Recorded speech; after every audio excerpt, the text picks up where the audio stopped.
And we're live here at 21 Studios Global Command in Orlando, Florida. I'm Anthony Johnson, founder of the 21 Convention and 21 Studios, host of today's Redman Group. Today on the show, my masculine gremlins include Socrates, here live in Orlando with me, speaker from the 21 Convention, Carl from BlackLabelLogic.com, Donovan Sharp from The Sharp Reality, upcoming speaker at the 21 Convention 2018 in October, Richard Cooper from Entrepreneurs in Cars, alumni speaker and upcoming speaker at the 21 Convention, Rollo Tomasi from The Rational Male, alumni speaker of the 21 Convention, and again, upcoming speaker at the 21 Convention. And Dr. Sean T. Smith, clinical psychologist out of Denver, Colorado, upcoming speaker at the 21 Convention. Gentlemen, thanks for joining me. Yeah, thanks for having us. Yep, good show. It's going to be a good one. Yeah, this is going to be pretty epic. Yep. So what's going on, guys, before we kick off in today's topic, which is understanding dangerous personalities in women? What's new in life and work? Okay, well, I guess I'll go ahead and go ahead, Donovan. Again, I'm doing my show, doing my thing on DonovanSharp.com. This week, of course, we had Rollo on Monday. Yesterday, I actually had Carl from Black Label Logic on. Addressing a guy on Twitter who's making some pretty good points, and it's always good at this point to we kind of lay down the edict. We're not going to go back and forth and get into Twitter beefs. Of course, we say that it's easier said than done, but if you have something to say, man, listen, give us a call. I mean, we're always up for, logical, rational discussion. And fortunately for us and the guy, Jonathan, who called in yesterday, it was logical. We had our disagreements. It was all good. And at the end of the day, I felt like we all walked away with a new respect for one another. But yeah, I'm working on a few things. I'm going to get started on my book this month. And I am also going to be launching a mobile app here within the next month and a half or so. So making moves, making changes, man. Sweet. Richard? Yeah, so I'm in Pittsburgh. I'm doing a boys' weekend. A couple of friends of mine are pilots and have their own planes, so they wanted to fly down somewhere that was in one tank range. So we ended up in Pittsburgh, which is an interesting little town. So we did a little bit of a pub crawl. This is my view this morning. Apologize for the sunglasses. We were out pretty late, and I'm a little bit hungover. I'm a guy that doesn't drink that much, but aside from that, things going awesome with work. Very pleased with the build out on the channel. Our community page is almost done, and looking forward to talking about some of these crazy personalities and experiences that these great gentlemen are about to share with you guys today. Yeah, your channel's kicking ass too, right, Richard? You're at 110,000 now, something like that? Yeah, we passed about 100,000 about a month ago, so it looks like we're pulling about 10,000 subscribers a month. We're close to 14 million views in total. So yeah, it's been an awesome ride so far. Badass. Rollo? Cool. Let's see. Just still working on book 4. Kind of dealing with as a result of all of the drama that went down last week. Been dealing with a lot of TradCon women. Some people like to call them trad tots. I like to just call them church ladies. I just call them followers because women always want to do what the strongest men are doing. So that's just how it is. It's interesting to see how that this part of the red pill is sort of being appropriated. I guess the red pill is a brand being appropriated by another faction, another ideological faction that wants to pretty much just redefine and sanitize what the red pill really what it should mean, but what it doesn't mean. Rollo, what's the difference between TradCon and Trad Thought, just so when people are watching? Well, I mean, TradCon to me is sort of this ideology where it stands for traditional conservative. Trad Todd are these women who start their own YouTube channels. They're basically, just this side of cam whores, but they seriously, really, what do they do? But no, that's exactly what it is. That's exactly what it is. They're just this side of cam whores, and they pretty much, develop a following because they're cute and they appeal to, or they think that they're appealing to this red pill manospherian niche. And really what they are is they're just what I think Ryan would probably call thirst traps. And yep. So I mean that's the top, but I mean I'm not saying that they're all like that, because there's obviously these mommy bloggers who want to come up and say that they're now that they're at a certain part in their life, usually it's right around or after the what I call the epiphany phase, then suddenly they all find Jesus and they want to live better lives, and and suddenly they're done with the bad boys, and it's like hypergamy never happened for them. And so, just dealing with that kind of mentality on Twitter lately. I posted just a really brief thread, and then it just drew like trad con women, like, fucking bees to honey. But so anyway, I'm doing that. I'm actually really busy with my job right now because it's it was 4th of July weekend. So that's a big party weekend. And so I was doing a lot of work actually, and was down in downtown Reno for a while. Actually had some time to take some pretty nice pictures, I think. So I got some new pictures coming up, some new press shots that I just sort of shot on a, kind of on a whim.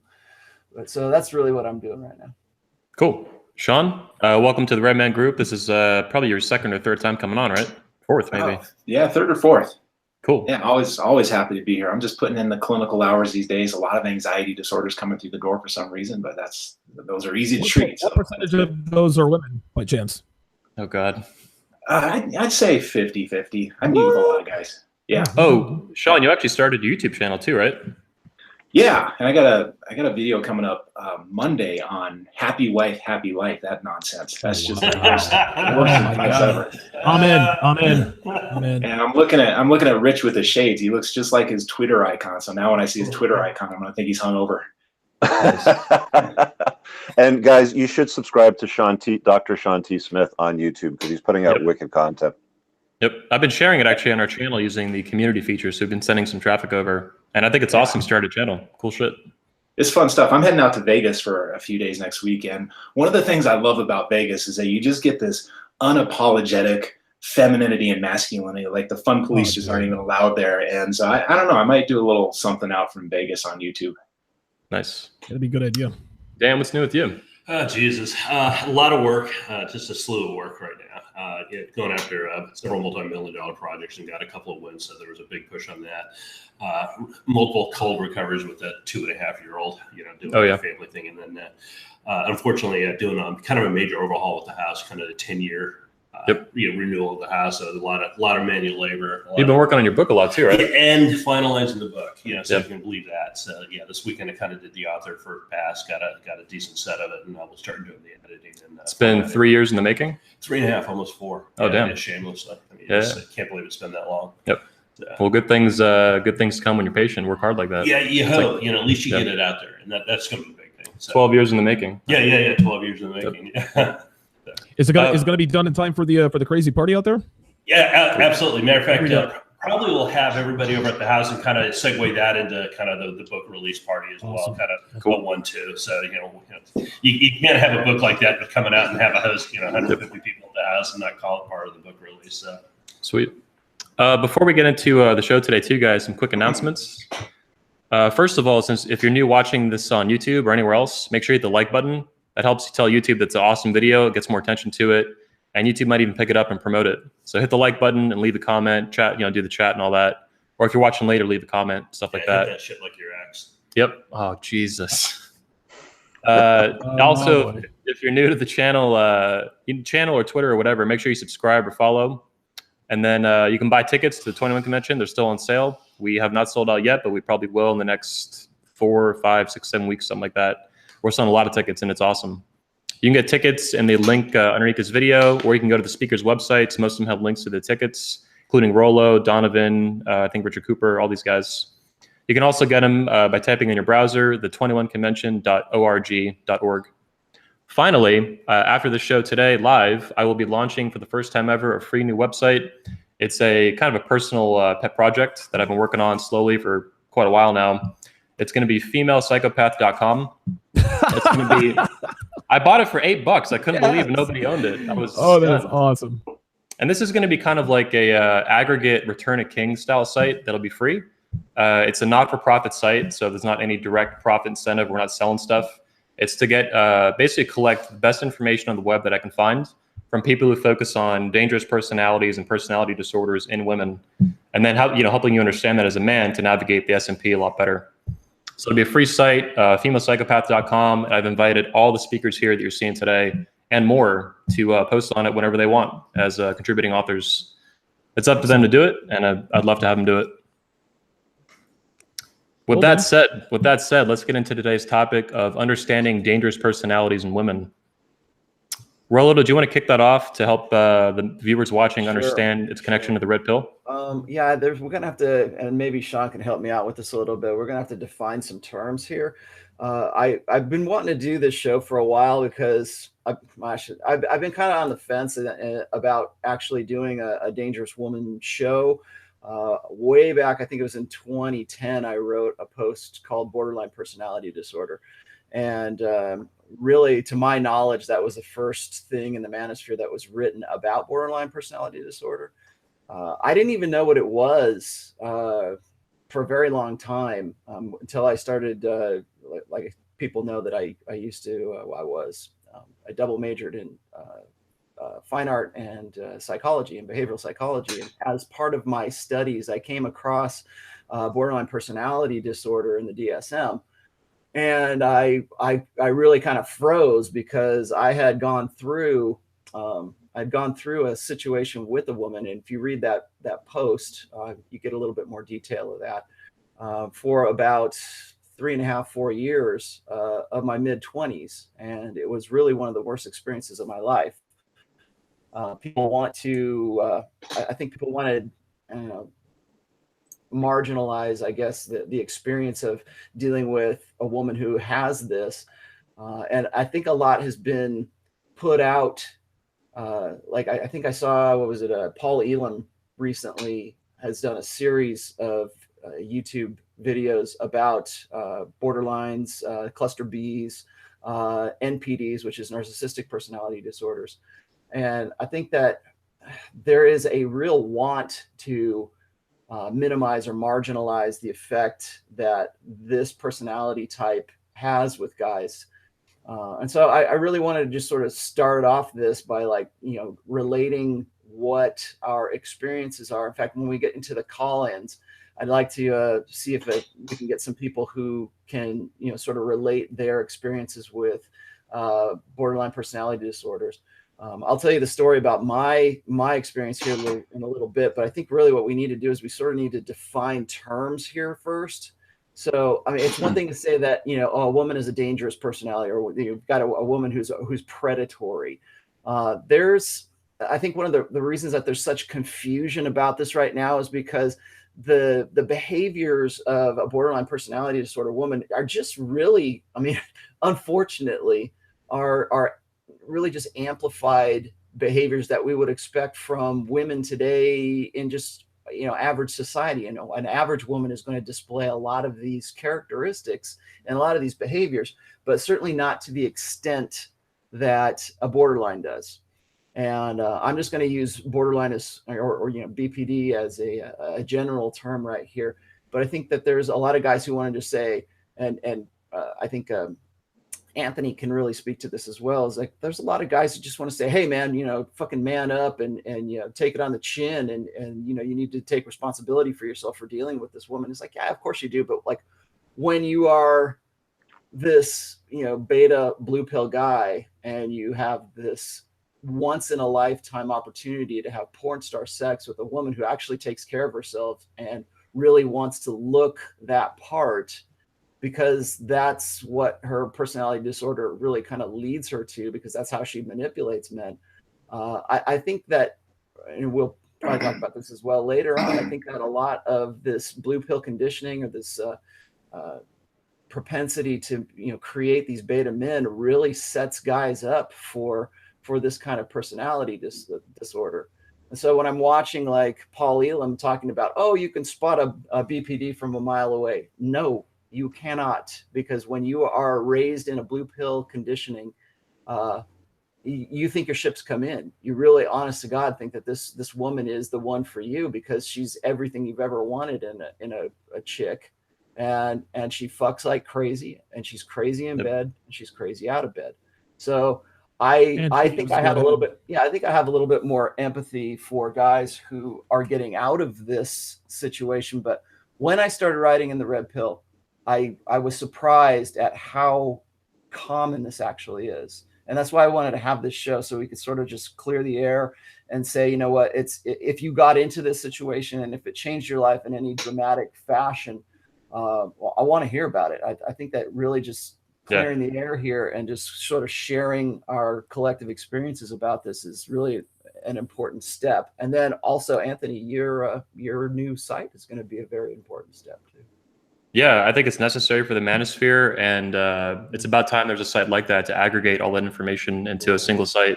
Yeah, and I think it was really powerful when you actually went on film and actually discussed your relationship with the one as well. I mean, Yeah, it was pretty hardcore. significant. Yeah, absolutely. I've one-upped it now with my recent keynote address, Yeah. but up to that point, that was the most hardcore speech I'd ever given. I think we should certainly define terms first. So, like, Sean, what is the technical DSM definition of a borderline personality disorder, as opposed to a narcissistic personality disorder, or as opposed to a cluster B?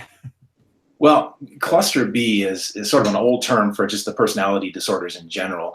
And there's the big three that everybody seems to be familiar with. There's antisocial, which is about 2 to 3% of the population, and it's diagnosed mostly in men, but that's probably because the diagnostic criteria pick it up more easily in men. It's probably closer to 50-50 men and women. And antisocial, if you're going to sum it up in a sentence, this is a person who sees other people just as a means to an end. And they can be very successful. They can be politicians, they can be CEOs, or they can wind up in prison. There's two ends of that spectrum. Narcissistic, about 6% of the population. And again, diagnosed a little more in men, but I think, again, that's because of diagnostic criteria. The diagnosis rates are about 25 to 50% men and women, half and half. I think it's closer to half and half narcissistic. And sum that one up in a sentence, that's someone who sees other people just as a means to making themselves the center of attention and the center of the world. And then the borderline, this is the one that it will destroy a man's life. And it's about 6% of the population, which is a huge chunk of people. When you think about 100 people that 6 of them fall somewhere on this spectrum of borderline, and it's diagnosed about 75% of the time in women. And so to sum this up, it's easier to think about borderline from the perspective of the person who has borderline. And it is just a chaotic emotional experience where you're driven by this fear of abandonment, the fear of being alone. And so you get really good at connecting with people right off the bat. And that's really what you're talking about with the crazy sex and the very charismatic behavior. But the definition of personality disorder is that you can't maintain relationships for very long. And so starts out great. And this is what makes it such a trap for so many guys, is that, man, you're idealized and you feel like you're just the center of the universe. And then one day, out of the blue, a few months down the road, after she's really got her hooks in you, things get crazy and she's having wild temper tantrums. She's getting incredibly manipulative. She uses all kinds of passive aggressive ways of dealing with you rather than dealing with you directly. And then she pulls it together and there's the big apology and the big honeymoon and everything feels good for a while. And then it falls apart again. And then the falling apart gets more and more common to where guys will just end up where they are just essentially trying to avoid temper tantrums. Let's not forget the crazy makeup sex, right? Oh, yeah. Oh, dude, It's a cycle of abuse, essentially. Angry, crazy makeup sex. Oh my God, there's nothing like it. Now, Hey, Sean, I've got a question for you, actually, if I can just hop in. I've read a few times that clinical psychologists tend to try to treat BPD just because they find it untreatable. Is that what is generally accepted, or how do you view that? Has that been improving too? That's what I've read, that it's getting a little better for them. Yeah, there's great treatment out there. The hard thing about the treatment, and I personally don't work with borderline personality disorder. It's not because I'm mad at them. It's just because I can't do it. Some clinicians will say, hey, I'm never going to work with a child molester, but then others will. And my policy is I just am not effective, and it makes me miserable to work with borderline side or any personality disorder. So I just can't do it. But I know clinicians, I'm in Denver, I know a couple of people who specialize in working with borderline, and there is very effective treatment out there. The problem is that the message to the person with borderline is, hey, you need to change. And that's a really difficult message to hear, especially when the main thing that you're worried about as a borderline is being abandoned and being rejected. And you're getting this message that you're the one with the problem and you need to change the way you operate. And I've met plenty of people, women. I've actually never met a man who I think, well, maybe one man who I think fits borderline, but there are plenty of women who really struggle with that. But then once they start to embrace the fact that this list of symptoms that they read online actually kind of fits their experience, and there's then they can start attaching to that label borderline. And once they start accepting the diagnosis, then the treatment can be very effective. It takes a long time and a lot of work, and that's the hard part. What kind of treatment is out there? Is it therapy and medication? No, not medication if it's mixed up with other things like anxiety disorders or depression, which it typically is. But the gold standard treatment is called dialectical behavior therapy. And it came from this lady in the 70s and 80s. And she put together this wonderful treatment that actually is very effective. And it's a combination of individual treatment where you're looking at the way the person is coping with relationships and problems, and then a combination of group combined with group therapy where several of these people will get, usually women, again, will get together and sort of hold each other accountable, kind of like a 12-step program. And what was the question? Is it combined with medication? Okay. Yeah, let me. Yeah, is there? You said there's no medication unless there's some sort of depression, anxiety, etc. So I guess the answer is no there. As far Sean, I wanted to ask too. Actually, where does the borderline and borderline personality come from? I've heard it's from borderline psychotic, essentially. Is that accurate, or is that out of date? It was originally named because it was the borderline of, I don't remember. It was on the borderline between like sanity and insanity way back in the day, but I can't remember exactly what the terms were. That's what I read too. Yeah. Yeah. I've actually got a few good questions here from the viewers. What are some early? Hang on, Donovan. Before we get into questions from the audience, Carl, can you run through some of these stats on mental health disorders in women in general, independent of cluster Bs? Because you've done an entire series on your blog about this, right? Yeah, and that started with a post entitled "How Many Bitches Be Crazy?" where I ran through. The statistics I found was from the American Psychological Association, which gave women at 21.8% of women can be diagnosed within a 1-year period with any mental disorder. Excluding drug abuse and alcohol abuse, right?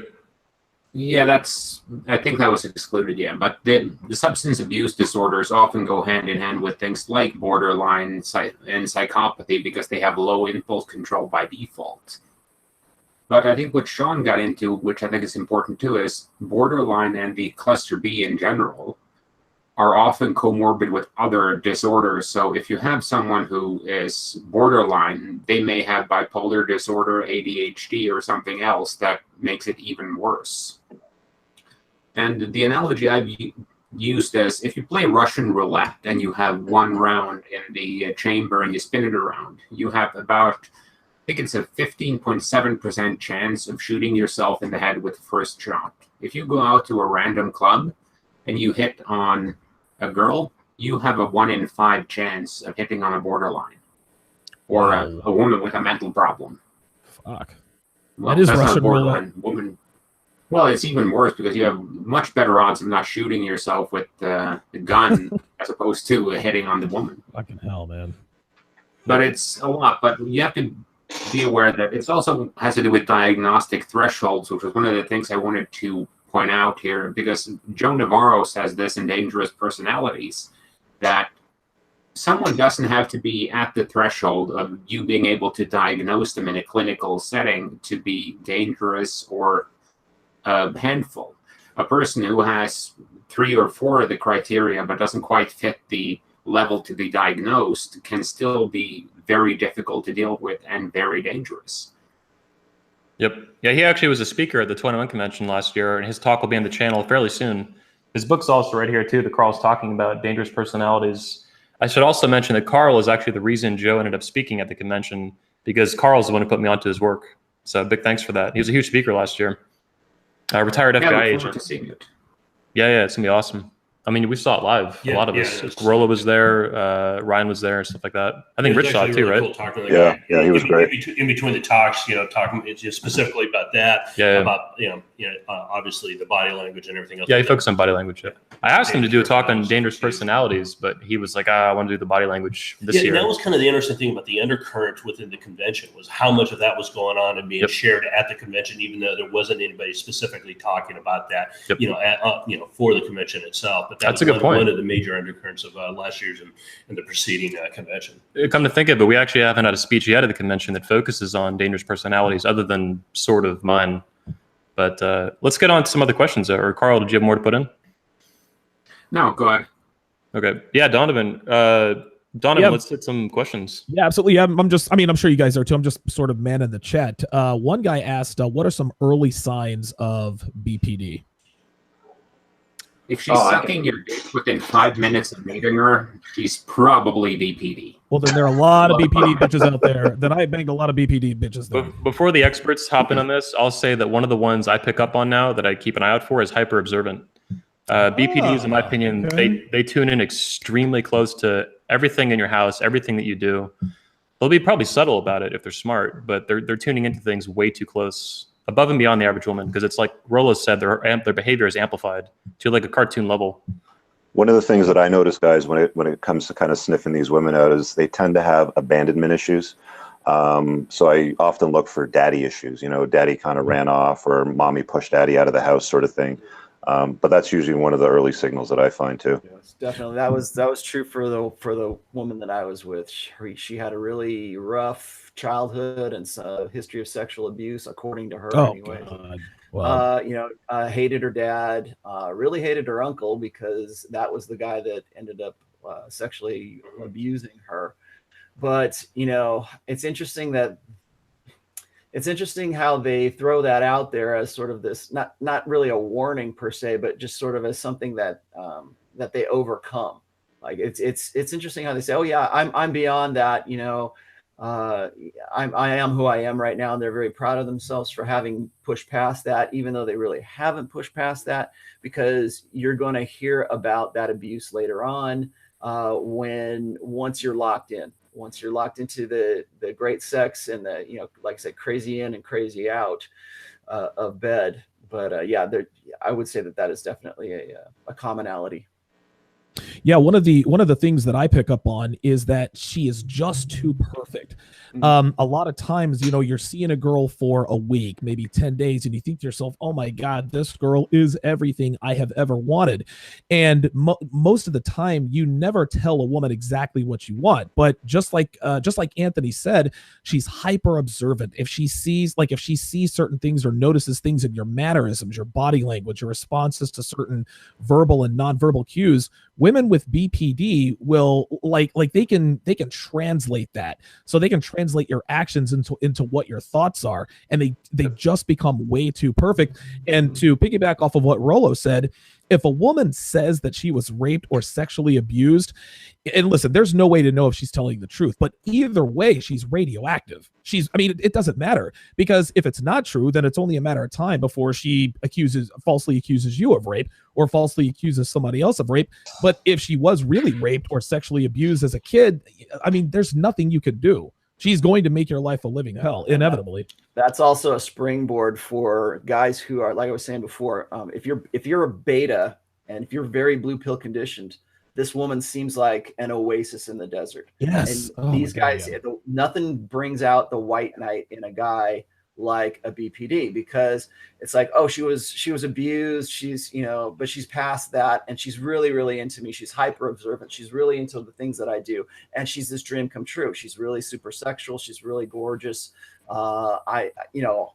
You think that your ship has come in, because like I said, they seem like this oasis in this desert of, you're putting yourself out there. You are, constantly approaching women, or if you're in any way in the sexual marketplace and you're receiving rejection, and suddenly you receive sort of this acceptance from a gorgeous, what I call a genetic celebrity,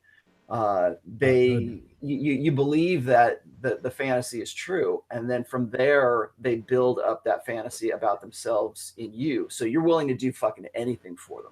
You're really I would even say it goes beyond just the physical or sexual. They'll map to your political beliefs, your philosophical beliefs, everything. And then they literally are skinning themselves around you. And the issue is they're going looking for you. You're their type for a reason. You are the mark. Yeah, well, it's not just a mark. It's a lot more than that. You know, there's a relationship between, you know, a codependent and a dependent. And when you're dealing with these personalities, they're looking for a safe harbor in which they can operate, manipulate, and feel safe and secure in doing that, particularly if they have abandonment issues. And they're going to fortify that position. And that means initially building you up. To make sure you're in the position to do that for them. Of course, later on, you're going to fail them. And it's amazing how that light switch goes on when you go from everything in their world to absolutely zero. And if not even worse. Yep. Yeah, like one of the things that they end up doing is they'll go from very, very hot to frigid sometimes, often in the span of a day. It's sometimes even less than that. We should get Sean in too here. Sean, I want to give you. Let me throw out one thing to really watch for, and Rich just touched on just a second ago. It's called splitting, and it's an inability to see shades of gray in other people. So when you think about a little kid, like a little toddler or a little baby, and think about what their emotional states are, there's a couple of emotional states. They're really happy, they're really upset, or they're kind of neutral, feeling okay. And as a person matures, they start to develop more subtle shades of emotions, and also they start to view the world in more subtle ways. Like things aren't just all good or all bad. They become a mix of good and bad. By the time you hit your teens and your 20s, you should have this down solid. And one of the things to watch for in women is this thing called splitting, where they view other people in very black and white terms. So a person is all good or they're all bad. And sometimes, so that's going to show up in the way she relates to you, in the sense that you will be idealized in the beginnings. That's what feels so wonderful, because the way she sees you, she's usually not being manipulative. She sees you as the greatest thing in the universe. And then the moment you disappoint her, you go from an angel to a devil. And so when you get this feeling of being idealized by a woman right off the bat, that's a huge red flag. But you can also see it if you look at the people around her, and the way she talks about her friends and her family and her associates. This person's good, that person's bad. My boss is great, my coworker's an asshole. This black and white, left and right, everybody's an angel or a devil. And you can also see in their history of relationships, if you get them talking, they'll start telling you about how this relationship fell apart, that relationship fell apart. And there's always a common denominator there that they're not saying, which is, for whatever reason, I suddenly decided to hate this person. And it's acute, and there are no, very limited friendship depths. They don't have lifelong friendships. Yep. They're cycling through groups of friends because they have to, because they absolutely particularly a lack of friends with the same sex. Yep. Yes. And Isolation is part of the gig. Not only that, you'll notice that a lot of girls, and just look at their Facebook pages, if they're sloppy about covering their tracks. Anytime a woman just shows up, and listen, Vegas is notorious for this. Anytime a woman just shows up out of the blue, well, where are you from? From Cleveland. Well, what brought you out here? Family stuff. A lot of times girls will try to leave their pasts behind to try to cover their tracks because they've caused so much wreckage and carnage. They're looking for a new beginning because the jig is up, whatever town they lived in. So they're looking for sort of a new, fresh host where people don't know who they are. So if a girl has sort of a lack of history, doesn't really talk about family and friends, just like Socrates says, no lifetime friendships, that would be a red flag for me. And it's amazing is they'll actually tell you. If you ask and sit down, and not just sort of like, oh, you're raped and how is that, but to actually continue that conversation along and then measure that, they will absolutely tell you. I've always been stunned at how much I just ignored the sign that a lot of times was literally draped across a woman's chest of not picking it up. And I always took that on my responsibility, because that's something that I did, is I didn't see the sign. And my life improved when I recognized the sign and rolled the fuck out. You mean the screaming narrative you call it too, right? Yeah, absolutely. Screaming narrative. I spot it, look for it, and then avoid it. Yeah. Well, I was gonna say, I guess I'll just go ahead first here. I saw the question in the chat about, it's like, it sounds like this is normal female behavior. Unfortunately, yes, you're right. It does sound a lot like normal female behavior, and I think that's one of the reasons why it's difficult, and we need shows like this, and we need this sort of group understanding, because it seems like, well, this is just how crazy bitches are. This is just how a crazy woman is. And unfortunately, in this day and age where we have conditioned women into this sort of entitlement ideology, where we have conditioned women to think in as if they're like super deserving of something, and that everybody, in an age of like Me Too, where everybody's supposed to believe them about everything. Yeah, it's really hard. And that's one of the reasons why I was kind of, I don't want to say I was upset with the guy, but I was just kind of like looking at some of this stuff from Paul Elam, and, granted, the guy he came up with some pretty good stuff. But I don't think it is as easy as he would like to make it out to be to spot this, because in this day and age, yes, seeing this kind of behavior and understanding the difference between, just regular average women acting and the way that a BPD woman acts, that's what makes it so difficult. That's what makes it, that's why guys get trapped up in this. I'm sure that like when Anthony was, meeting his BPD, I'm just going to call her Medusa for right now. I'm sure that you thought your ship had come in. I'm sure that you thought that this was going to be the one for you, or the great, the great love of your life, because here she is, and she looks like a porn star, and she's fantastic in bed, and she that agrees actually with you, and that was the case in some ways and not in others. For example, she didn't have plastic surgery till about 2 years Yeah, in. and that's a big one. She didn't have it initially. Yeah, so that wasn't there. And I actually banged her friend the day after her. Yeah, baby. There you go. The joke's on you, Medusa. I remember actually talking to Socrates a couple days later on the phone, because I had the option to like bang her friend or Medusa again, because I banged both of them at this point without knowing for certain that they were friends yet. I found that out about a month later. And I remember talking to Sock, and I was like, I like the redhead better. I really want to go bang her, even though they're friends even more about me. And I'm like, no, I'll bang the redhead. And Sock was on the phone. He's like, yeah, you should bang the redhead. Go do it. So it's a whole, I need to write a blog about it, really, some of the details of how this went down, because it was fucking, it was bizarre in several ways. A book out of it, man. Honestly, man, you probably do a book. Yep. It's stunning. If I could just chime in for a sec, because Donovan touched on something that I don't want to let disappear. He mentioned that BPD women tend to kind of run away from something, like they'll move from whatever Vegas to Cincinnati. And the experience that I had a few times was, and this was bizarre. It was women leaving, big cities in Canada and going to Japan to teach English. And it was like, oh, so what were you running away from? And there was always something behind that story that they were leaving. I'm just wondering if, Sean, you got any insight on that from your clinical experience? On the checking out from reality, or checking out from society? Yeah, like checking out and disappearing from one part of the world and flying halfway around the other side to leave whatever issue they were running from Omaha, behind. Nebraska to Amsterdam or something. That's how Medusa ended up in Florida. See, there we go. I never really thought about it, but it would fit with this ability to just turn people off, and they go from the angel to the devil. And I can see where a person will be able to just turn off their entire situation as a bad situation, rather than dealing with it and seeing it as a mix of good and bad, just vacate. But I've never given that much thought. I've given it actually quite a bit of thought, not a huge amount, but I've thought about it. And kind of like Sean's saying, it fits the way they treat people. So physically what you're seeing is them turn everyone off and move across the country or across the world. And like I said, that's how Medusa ended up in Florida. She wasn't from Florida. She was from Michigan. Whatever the fuck happened up there, she ended up in Florida, pretty much in Key Largo, almost as far south as you can get. Yeah, I guess now that, sorry, Anthony, go ahead. No, go ahead. Yeah. Well, I guess now that I am thinking about it, one of the experiences of the borderline is that sometimes it's that they are shutting everybody else out, but sometimes it's that everything around them is falling apart. Their relationships, they just can't maintain them. And so I can see where if all of your relationships are falling apart, yeah, a good answer might just be to pick up and go somewhere else. It's a lot like the Red Pill talks about too, and Rollo and everyone, actions, not words. So their actions are like reflecting their real life behavior and thoughts. And then you see them physically move 2,000 miles across the world or something. Well, I lived with a borderline for about little over 2 years. Oh my God. Sounds fun. Yeah. I have a great story about that that I'm going to tell later. But anyway, the thing that I noticed is they have a certain period of time where they can keep shit together. And depending on how bad they are, some can keep it together for 3 months, some can keep it together for a couple of years.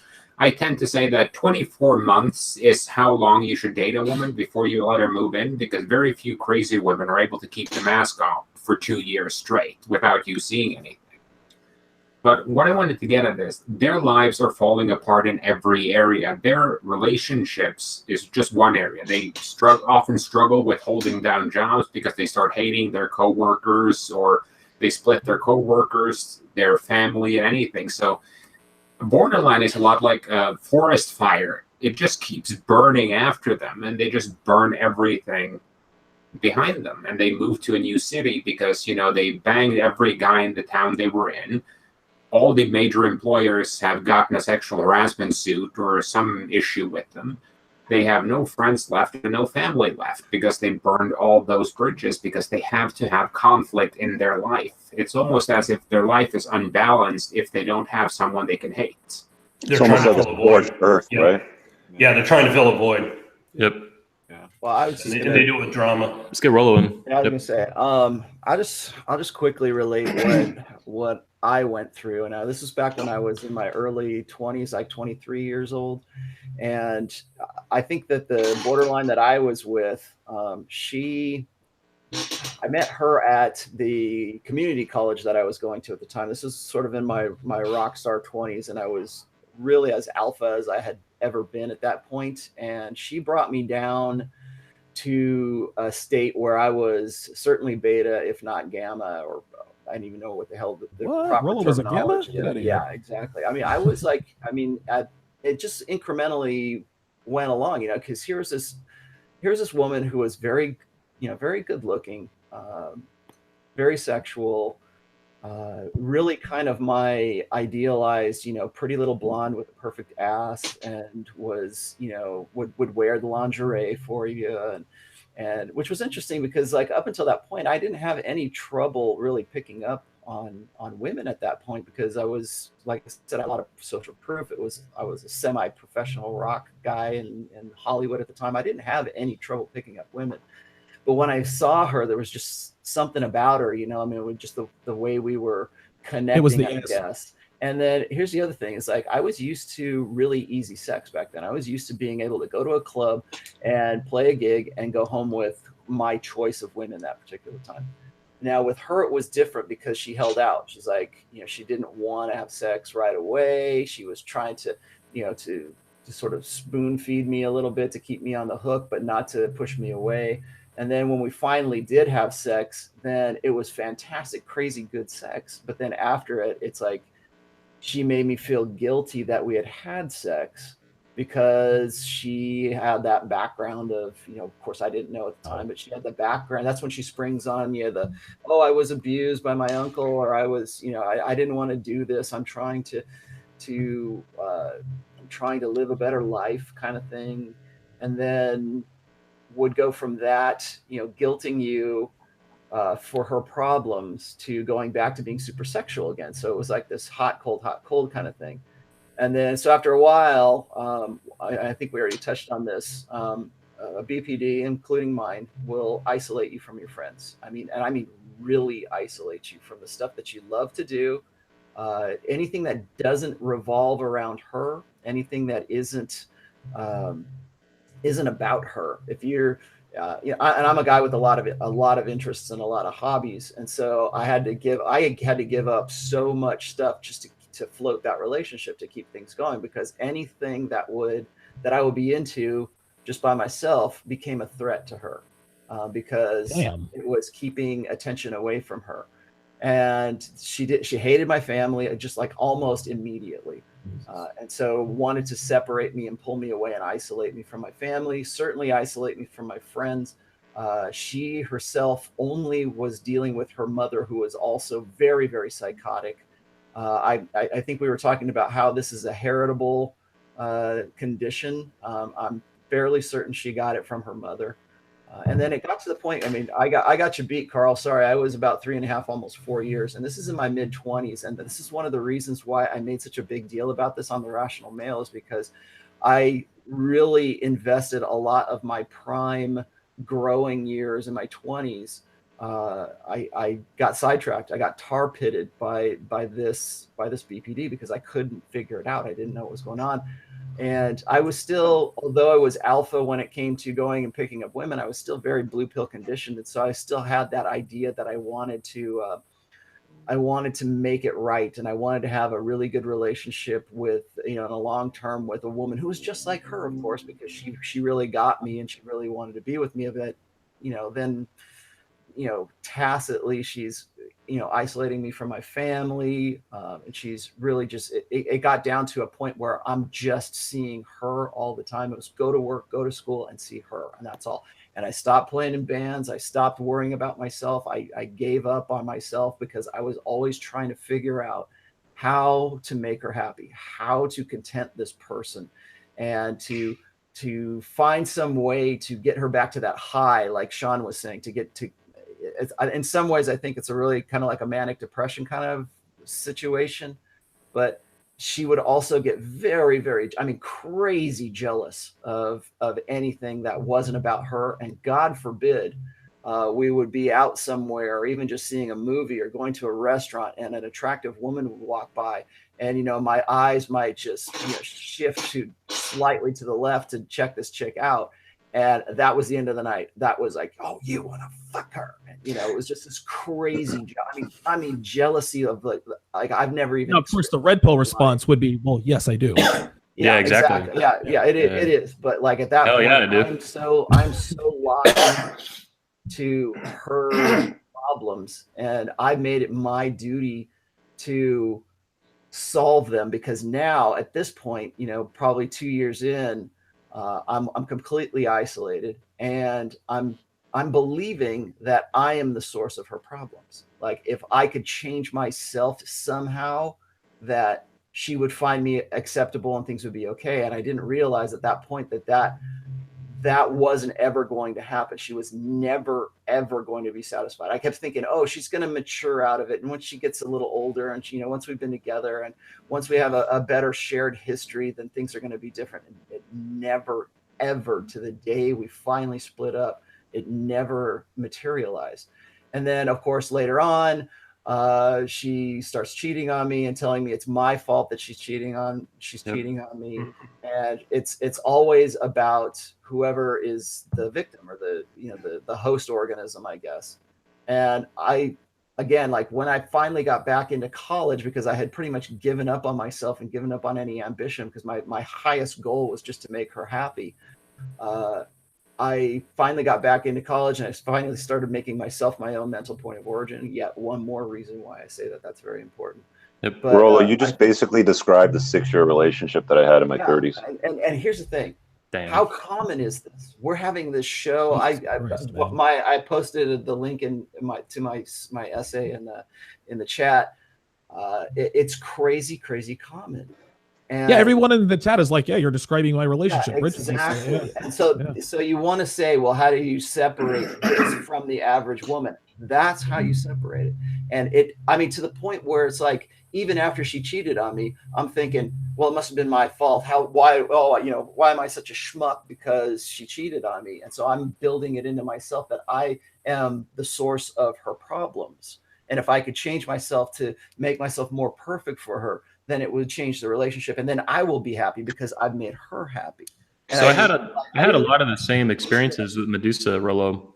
But my personality, I guess, and experience with the purple pill and the pickup stuff, it put me in a position where I was still willing to go along with a lot of this, but then I would be very, very resistant to it. So for example, when I found out that Medusa was cheating, I knew how big my dick was statistically. So I found out, I'm like, well, you must have been fucking guys with smaller dicks. And then I was like, you must be fucking retarded. Well, Anthony, before you kind of go down that path, I think it's important to frame exactly what Medusa was up to during the entire period of time.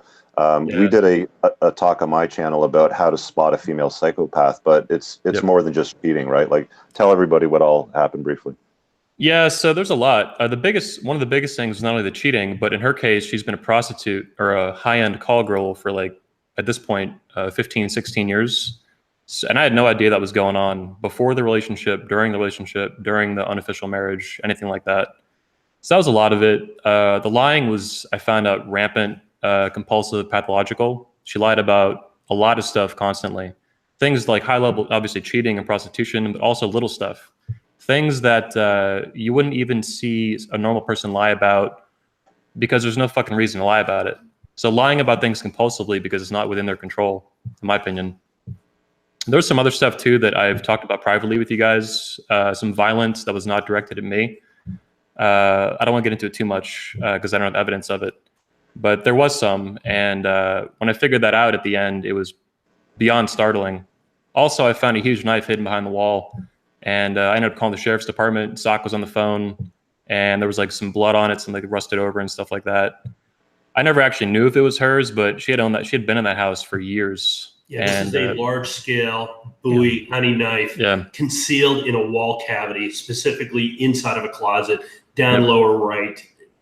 Absolutely addressed to be concealed. This is this was not just sort of, hey, I've got something put over here in a night drawer. This was intentionally concealed. I was actually on the phone with the sheriff's department, and I said that I'd found a murder weapon hidden behind the wall, and they were very startled. They're like, "Why do you call it a murder weapon?" I'm like, "Well, why else would you hide a giant knife behind the wall with blood on it?" Like, yeah, right. So that actually is still in their possession, and I had to give like a statement on it, and swear under oath and stuff like that. So there's a lot of little stuff like that, and you can also watch the video on Richard Cooper's channel that we did. I did it with Richard. It's How to Spot a Female Psychopath, and I gave a speech on it, Marrying Medusa. That's also on YouTube and elsewhere on the web. You can check out. So I want to jump in on this because there's a theme here in the conversation, and it's really easy to be angry at borderlines. And I know because I've been very angry at some borderlines in the past, but it's more effective, I think, to understand what's going on in their head. And a lot of what you guys are talking about, like Rollo talking about giving up his life to make her happy, and the violence that you're talking about, Anthony, it all falls under this category of emotional regulation. And part of the borderline experience, which is a really incredibly painful experience, is just this tremendous, chaotic, emotional turmoil that's going on all the time. It's very difficult to manage, and that's where a lot of their behavior comes from. And so one of the ways to manage that, and incidentally, you see this on a large scale on college campuses right now, is I can't manage my emotions, so I'm going to manage your behavior. And hopefully me managing your behavior will give me a calmer emotional experience. And so all of this stuff that you're talking about is geared toward managing your behavior in an effort to manage the emotional state. And that's interestingly the thing that you see on the college campuses. Like, I can't tolerate your ideas and the emotions that they bring up, so I'm going to shut you up. Well, but when you say manage, though, you mean control, essentially, right? They want to control your behavior. Well, they want to control your behavior to manage their emotional experience. Yeah. Yep. Yeah, and I've thought for a while that so I do see what you're saying too with the anger, and I did feel angry for a long time. That has dissipated significantly since the 2.5 years since my break with Medusa. And I've come to understand that if she was born with these things and had a shitty childhood and was abused, egregiously as a child, that's not her fault. But I also still hold her accountable as an adult to not, even with the personality disorder and stuff, to not make these decisions. Yeah, absolutely. And that's part of the treatment is developing that accountability, because that's one of the major pieces that's missing. But as far as looking for warning signs in a woman, it's that you watch her behavior. If she's controlling other people's behavior, then there's a really good possibility that she's trying to manage her own emotional experience. It's not the only explanation, but it's in the top 3 probably. So they're basically like offloading their own emotional instability to other people through control, if I'm understanding that right. Yeah, because their emotional experience is just too painful. Okay. Yeah, that makes a lot of sense. Here's a question. Go ahead. No, I just wanted to piggyback on what Sean was saying about controlling other people, and I think that's one of the situations where you want to be really observant, because one of the things that happens is if someone, every time you cough, for instance, punches you in the shoulder, then you'll start to, over time, you'll start to be hyper aware of your own state, so you can kind of close yourself down so you don't cough and get punched in the shoulder. And this is what the borderlines do, because the tantrums and the reactions to your behavior are so violent that whenever you get one, you become hyper aware of what caused it, and then you avoid doing that, and you end up with a smaller and smaller and smaller box of behavioral things you can do. And one of the things that you have to do afterwards is you actually have to relearn that it's okay to disagree with people. You actually find yourself having adopted a bunch of habits, not because they're productive, but just to keep her reasonably calm. And yeah, really well said. And one of the things, I throw in a little story here, which I call the time I almost got stabbed when I was brushing my teeth. And And that was I found this technique that they recommend called gray rock, which is you don't give the borderline any form of feedback on their negative behavior. You just ignore it. You act as if it's not happening. And she woke up in a mood that morning, and she started in on it and started to try and provoke me. And I just decided, okay, I'm not going to give her a reaction, period. So this entire day, no matter where I went, she was after me, and she kept picking and wanting to have a major fight. And then at the end of the day, I didn't even talk to her. I just acted as if she didn't exist. I walked into the bathroom and I started brushing my teeth, and I feel something cold against my back. And she's standing there with one of the kitchen knives, kind of poking me in the back and going, "Hey, I've been trying to talk to you all day. Either respond to me or I'm going to stab you." Oh, wow. Damn. Yeah, that was the worst thing is I stayed for 2 months after that. That's the worst part. Wow. Hey, let me talk to you. Oh man. It's just so amazing that men can have this knowledge and awareness and still walk into the fucking slaughterhouse for another 2 more months, right? That's the power. Listen, that's the power of pussy. Like, if we're gonna, take all the psychological stuff, I mean, listen, man, pussy's a powerful thing, especially for men who don't know. Well, they're really Culture, sick in self-sacrifice. I was raised on that shit. Sure, right. But in the home, in the military, in architecture school, self-sacrifice. That was one of the things too I mentioned in my speech about marrying Medusa. Was I had adopted the philosophy of objectivism years before I met her, and she did try a lot of things. Specifically, Rollo was getting at. I know exactly what he's talking about. Basically, they're eating away at your soul. It's very loose science, but that's kind of how it feels. But for objectivism, the philosophy of it from Ayn Rand, teaches you to not self-sacrifice explicitly and brutally, so to speak. And so even at the end, there was a point where she said, "You never sacrificed anything for me," right to my face. And I was like, "Yeah, that's absolutely right. What the hell do you think I was going to do?" We were arguing, but I'm like, "Yeah, what the hell did you think? Like, if this is who I am, this is public knowledge." We've had Yaron Brooks speak at the convention. So it was a lot of what Rollo went through, but it would get like this very harsh, almost sociopathic pushback from me, not understanding what I was dealing with, just almost like confused. Like, why the fuck would this person even ask me that question, knowing my philosophy, knowing how much I care about it? And she claimed to have read and loved Ayn Rand, The Fountainhead, all of that. And there's some truth to that. And she exaggerated, but yeah. And she did. No, she did read The Fountainhead. I found evidence in her email.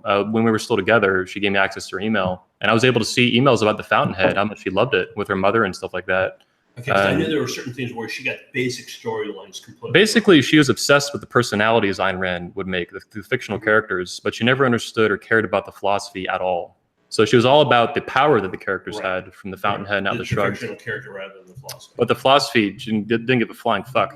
And this is actually very common about people with personality disorders. They're attracted to objectivism. Knock on wood. Yeah, But- I just want to throw this out there real quick because I knew this was going to come up in the chat too. It's like, why don't you guys sack the fuck up? And how could you be so stupid not to see? Oh, this? And yeah, of course. Listen, how everybody come- says that. Yeah, exactly. Well, I mean, Hindsight's that's one always of the- 20/20, my friend. Honestly, that's especially one in of the chat room, right? Well, Okay, that's there. one of the reasons, and it's not just a chat room because I get this all the time. This is actually one of the reasons why I was a little hesitant to do this show, because when Anthony does a video about Medusa and he goes and he talks about this and we talk about dangerous women, it sounds like guys are complaining. It sounds like we're the victims, right? And we're never supposed to fucking be the victims, right? Men are never supposed to be a fucking victim. And if you are, it's your own damn fault and you're not owning it and you're not taking responsibility for it. Great, fine. You know what? I'm taking responsibility for being a blue pill chump back in the day.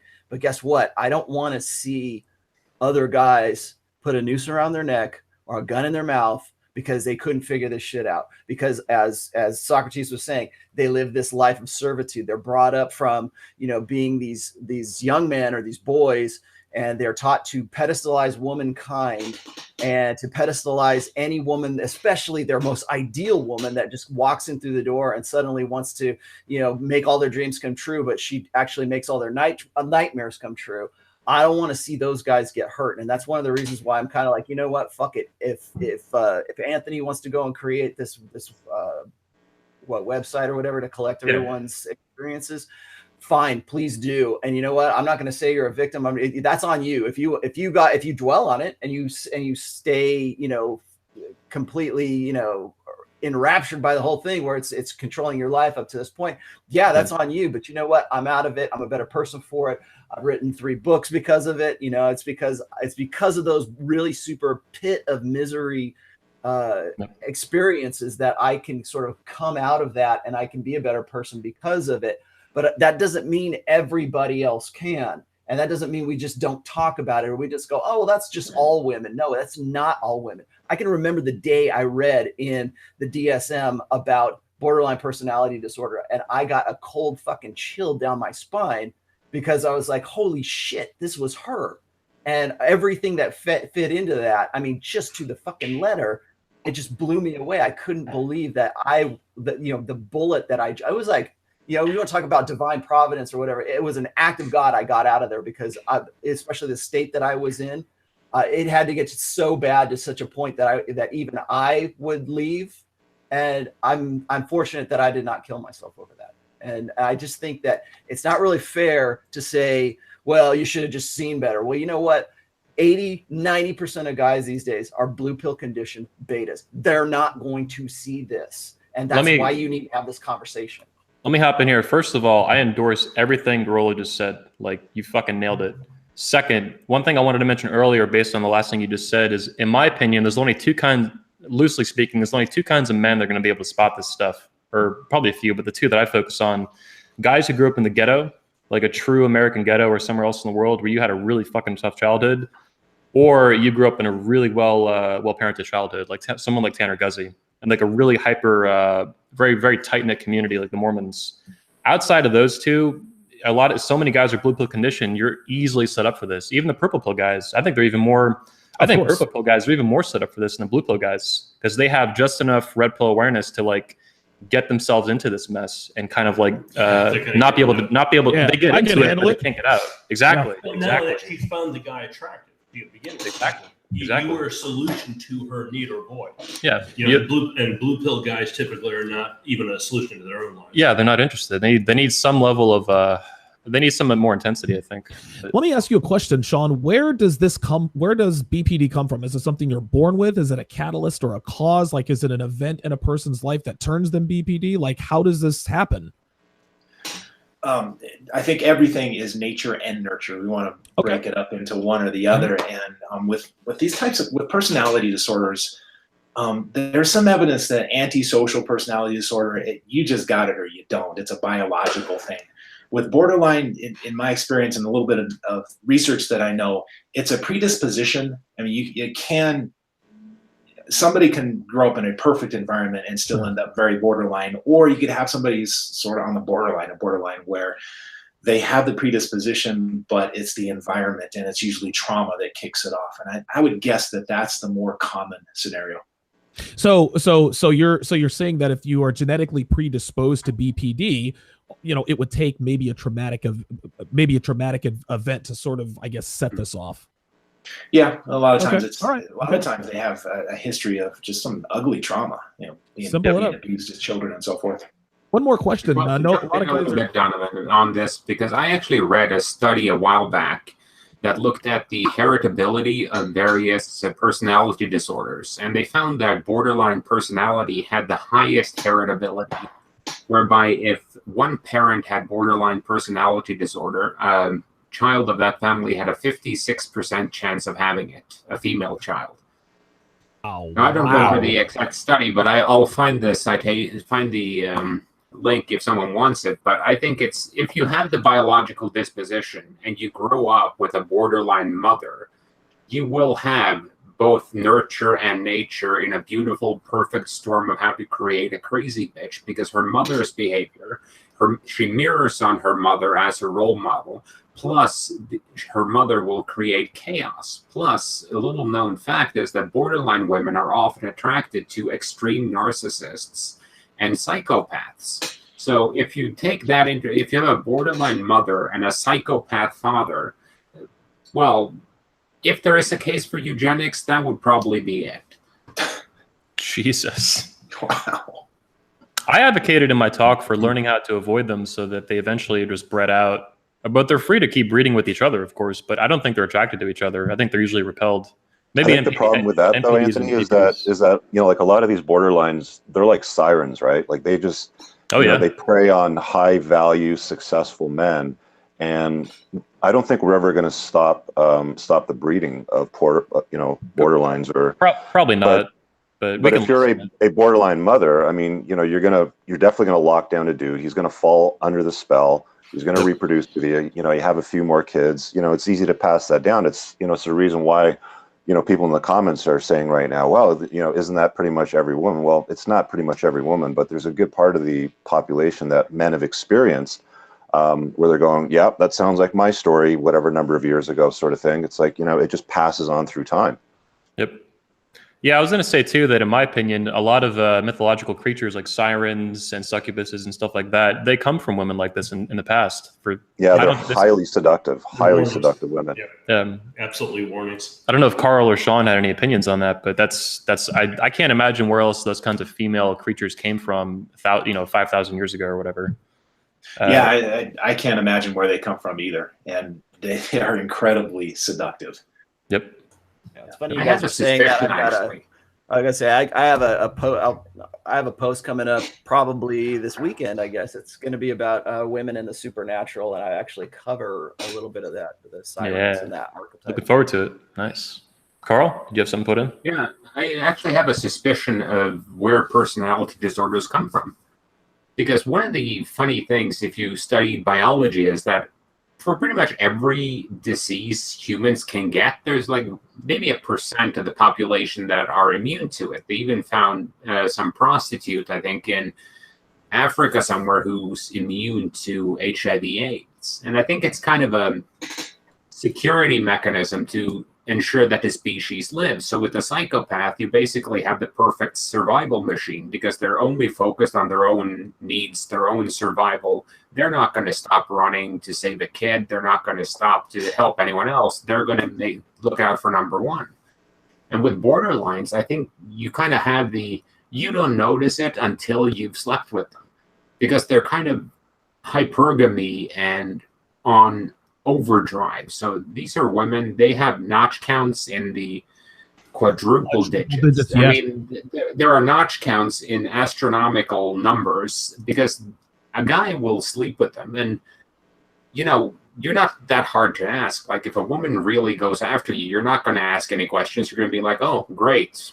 Made my night easier. And that's not a problem for them because men don't discriminate that way. And maybe on some level, that quick mating, bonding, discarding is a useful survival advantage in some situations, like in wars. This is why I think that females with borderline do more damage widespread than men, because pussy is more powerful than dick, right? Like men will fight for pussy harder than women will fight for dick because it's just more plentiful. I mean, what are your thoughts on that, Sean? Well, dick is cheap. I mean, it's everywhere for women, right? Let me see this too before Sean Hubson. So Richard mentioned earlier the tornado of cocks. From my experience, what he was getting at is that Medusa and I had sex in some form almost every day for 4.5 years. In addition to that, she was cheating. In addition to that, she was in some frequency escorting, essentially. So it never occurred to me having sex with her every day somehow that she would also take the effort to cheat and be a prostitute, triplicate here. It's just a hypersexuality that, like, I feel I'm pretty high up in libido for even a 29-year-old or whatever, but it's just like, damn, like you really went after, and that's because they amplify, like Rollo was saying, they're amplifying female behavior to like cartoon or, super high levels. Yeah, Sean? Femininity is a powerful thing. It really is.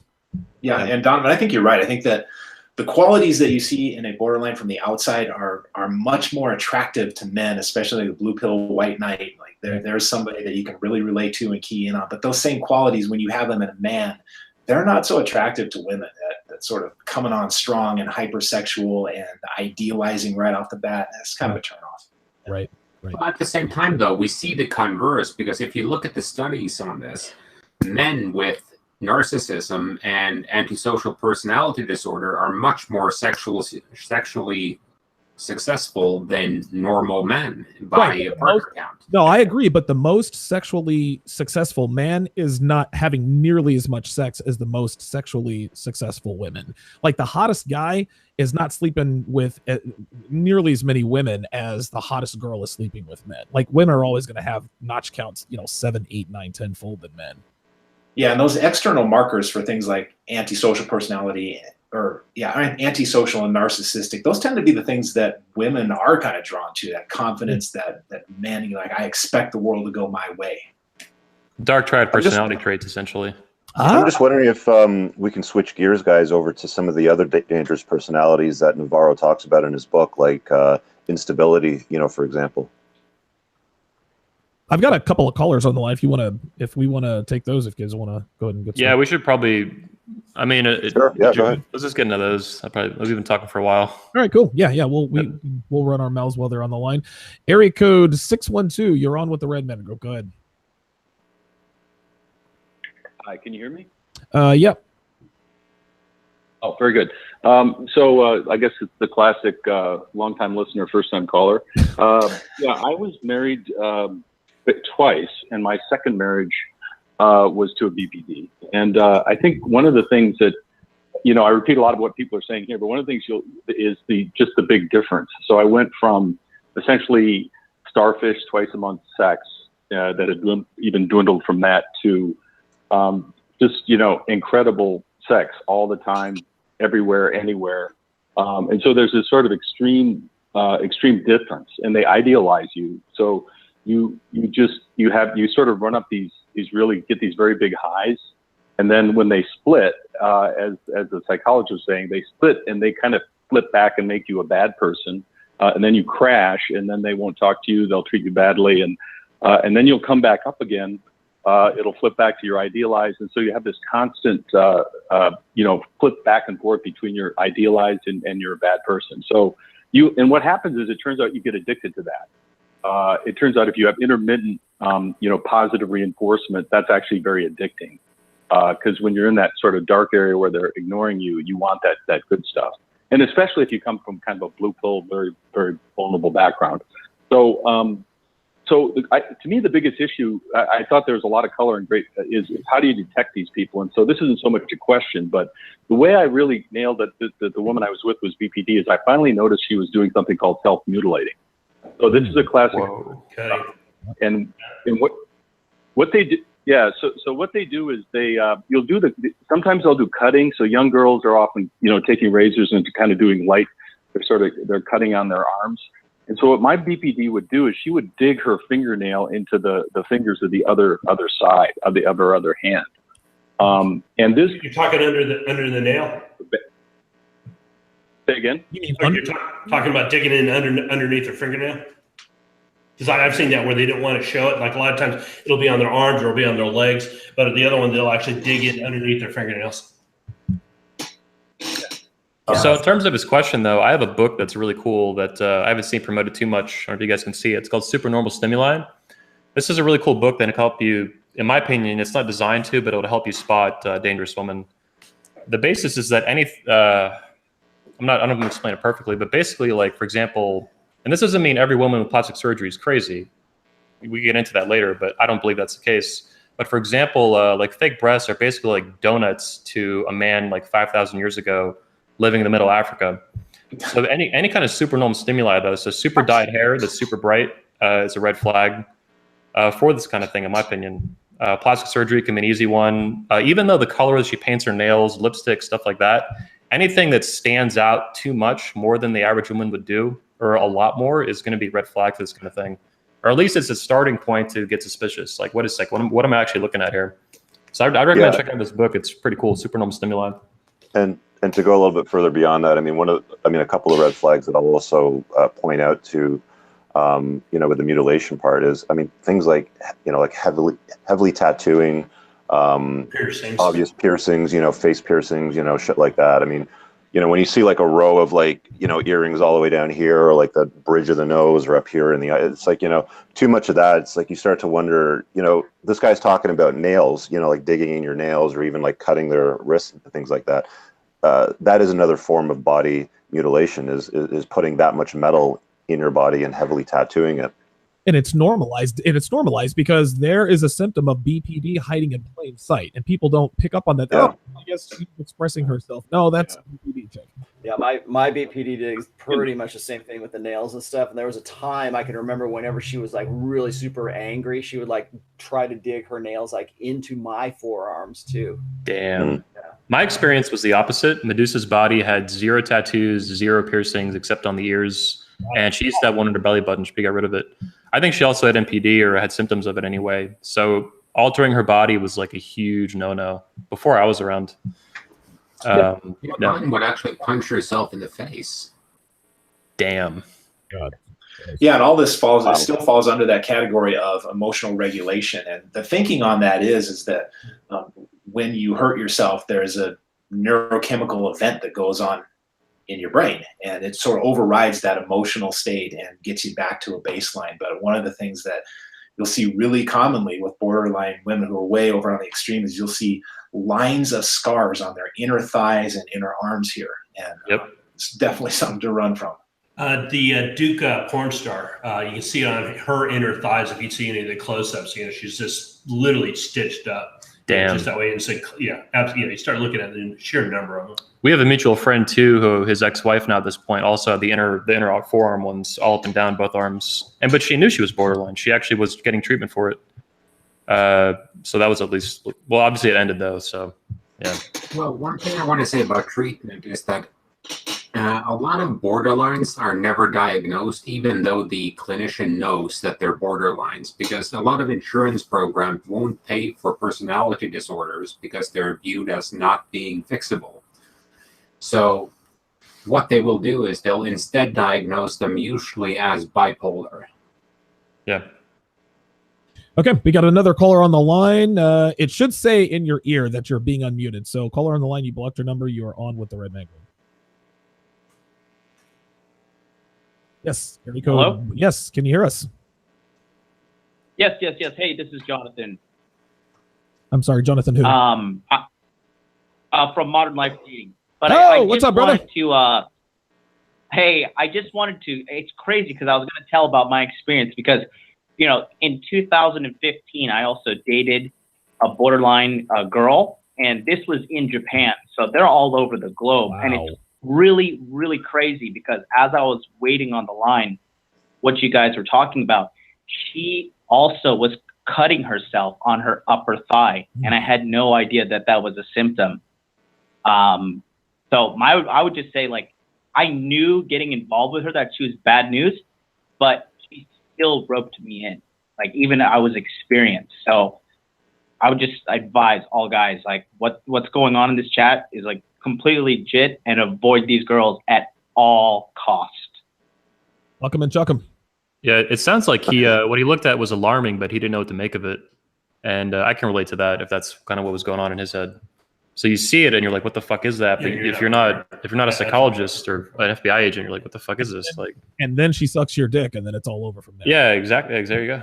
Yep. Well, I mean, the thing that you got to remember is just keep him at arm's length. I mean, you're not going to wife him up. You're not going to marry him. You're not going to put a bun in the oven. I mean, you know, learn from it, experiment, and move the fuck on. Carl has a great saying with this. Carl has a great saying with this. Well, it's up to the individual, but you sleep with them, but you don't fall asleep with them. Ooh, Right. very good. I like No, that. I'm not saying that's I like Anthony's better because Anthony had a great response to a lot of the guys who respond. Well, if she's BPD or NPD or ASPD, it's just because you're not alpha enough. You just need to up the alpha. More game, more red pill. And Anthony responded very well to that. That no amount of cat whispering skills make it a good idea to pet the wild bobcats. exactly. Yep. I just want to touch. Can I just touch on this real quick? Because we got this really good question, and this guy was saying, so after the proliferative phase is over, he's referring to ovulatory shift here, and women have more need for beta instead of alpha needs. Does that change BPD behavior? I would say yes. Especially now that I know a little bit more about ovulatory shift, and I understand there's this, this want for crazy sex while a woman is ovulating and looking for that more masculinized features and dominance in man prior to ovulation. And then I don't want to get too deep into it. Everybody has probably heard my hypergamy speech before, but like in that shift phase when she goes from being super hypersexual to being insecure and being very, meek and demure. I would say that there is definitely an aspect of ovulatory shift that plays into BPD behavior. So yeah, I would say that there's definitely a link there. And per Rolo's point earlier, and with that, in my experience, my BPD was literally an escort, so she got her beta bucks in cash. Fuck getting it like through sugar babying or like some shit like that, or gifts and shit. Just straight fucking cash. Well, and Maybe. she said that the money was a form of keeping score. Yeah, probably. Literally it was a measurement system. It wasn't the sex. It's validation. Validation and a way of keeping. Here's score. what I'm worth. Yeah, she had that command. Yeah. That rate. Yep. Okay, area code 325. You're on with the Redman Group. Go ahead. Hey, how's it going, guys? Doing good. So one of the things that I really love about this whole community is that like you'll learn about something that you never heard about before, and you'll know exactly. You'll like, oh man, I've experienced that. So like I, for example, dated a girl pretty recently who this description of borderline matches her mother. And I was always kind of able to get over it until and I'm really glad now that it ended because of hearing Carl's statistic about how heritable it is. So, but my question is about like something Sean was saying about how borderline girls will tend to put you on this pedestal and praise you. And I guess something that I've noticed ever since, I guess, getting better at game and, learning more about that stuff is that when I'm around girls, they'll tend to, they'll say like, they'll compliment me and they'll say like, wow, you're so much better than all these other guys I've been with. What's the line there? And knowing that they're like, they see you as a high value man versus they are idolizing you in an unhealthy way. Like, how do you distinguish that? Wow, good question. Thanks for the call, area code 325. Rolo, what are your thoughts on that? Rolo, you're muted. Sorry, my bad. I don't know, man. I mean, like I said, in this day and age, I think one of the things that is confusing guys is that a lot of these behaviors they're seeing a lot in just average women. And I think that when you combine the fact that guys have been blue pill conditioned for so very long and have been feminized, have been taught to emote like women. And so when they finally see, when they finally think that they've hit pay dirt, with their beta game, I think that there's some sort of like really self-vindication that comes from that. But like trying to find out what exactly you're looking for is difficult. And I think that's one of the reasons why guys who get into this are accused of being victims, or they are accused of thinking of themselves as victims, when in fact they had no idea. They didn't know. I mean, it takes a lot just to unplug a guy from the matrix and to make a guy red pill aware. I mean, God forbid you're going to try to tell that same guy, hey, the chick that you're with, she's borderline. So. Well, and when you say borderline, you mean she has something seriously wrong with her that you're not aware of is going to cause serious harm to your life or puts you at serious risk. Yeah. I mean, borderlines can kill you. Yeah, exactly. And that's one of the reasons, like when you guys are talking about, like I have in that, in the post that I put for borderline personality disorder, it's got a really good comment thread. So I would suggest that if anybody, after this conversation, if you want to go and see if there's something in there that, hasn't been addressed here, that would be probably a good place to start. Mm-hmm. But I was going to say is that I am not of the opinion that guys should try to game a borderline personality disorder girl. Right. If you want to have sex with her or whatever, if you did and you didn't know any better, great. But if now that you do know better, man, don't even. I mean, that's like playing with fire, man. It is playing with fire. 100%. It is. Yeah. Like it's not your responsibility to fix them. Yes, I cannot endorse, guy, and I'm the guy that's going to say, hey, go and game women and spin plates and everything. Do not spin a BPD plate. Well, Sean, like what ends up happening in your experience with your clinical practice when somebody tries to fix a dangerous personality? Oh, it just gets worse. It gets worse for everybody. I mean, there's no fixing it. And I want to jump back and answer that guy's question because he was asking how can you tell the difference between borderline idealization and just somebody who's clicking with you really well. And I think the answer to that is I'm really big on vetting women for a long time before you let them into your circle. And so watch the baselines. If this person has a baseline of seeing other people in a nuanced way in shades of gray, and they see the good and the bad and their relationships are solid, and they have this nice baseline of being able to manage their emotions, but then they're telling you, hey, this is really clicking for me, I really like you, then that's a deviation from the baseline, and it's probably not borderline idealization. But yeah, as far as fixing these things, just stay away. I mean, it's not for anybody else to fix. You're just going to make it. I mean, borderline personality disorder is a serious disorder. Would you try to fix someone's broken arm in your garage? No, they need to go get treatment at the right place.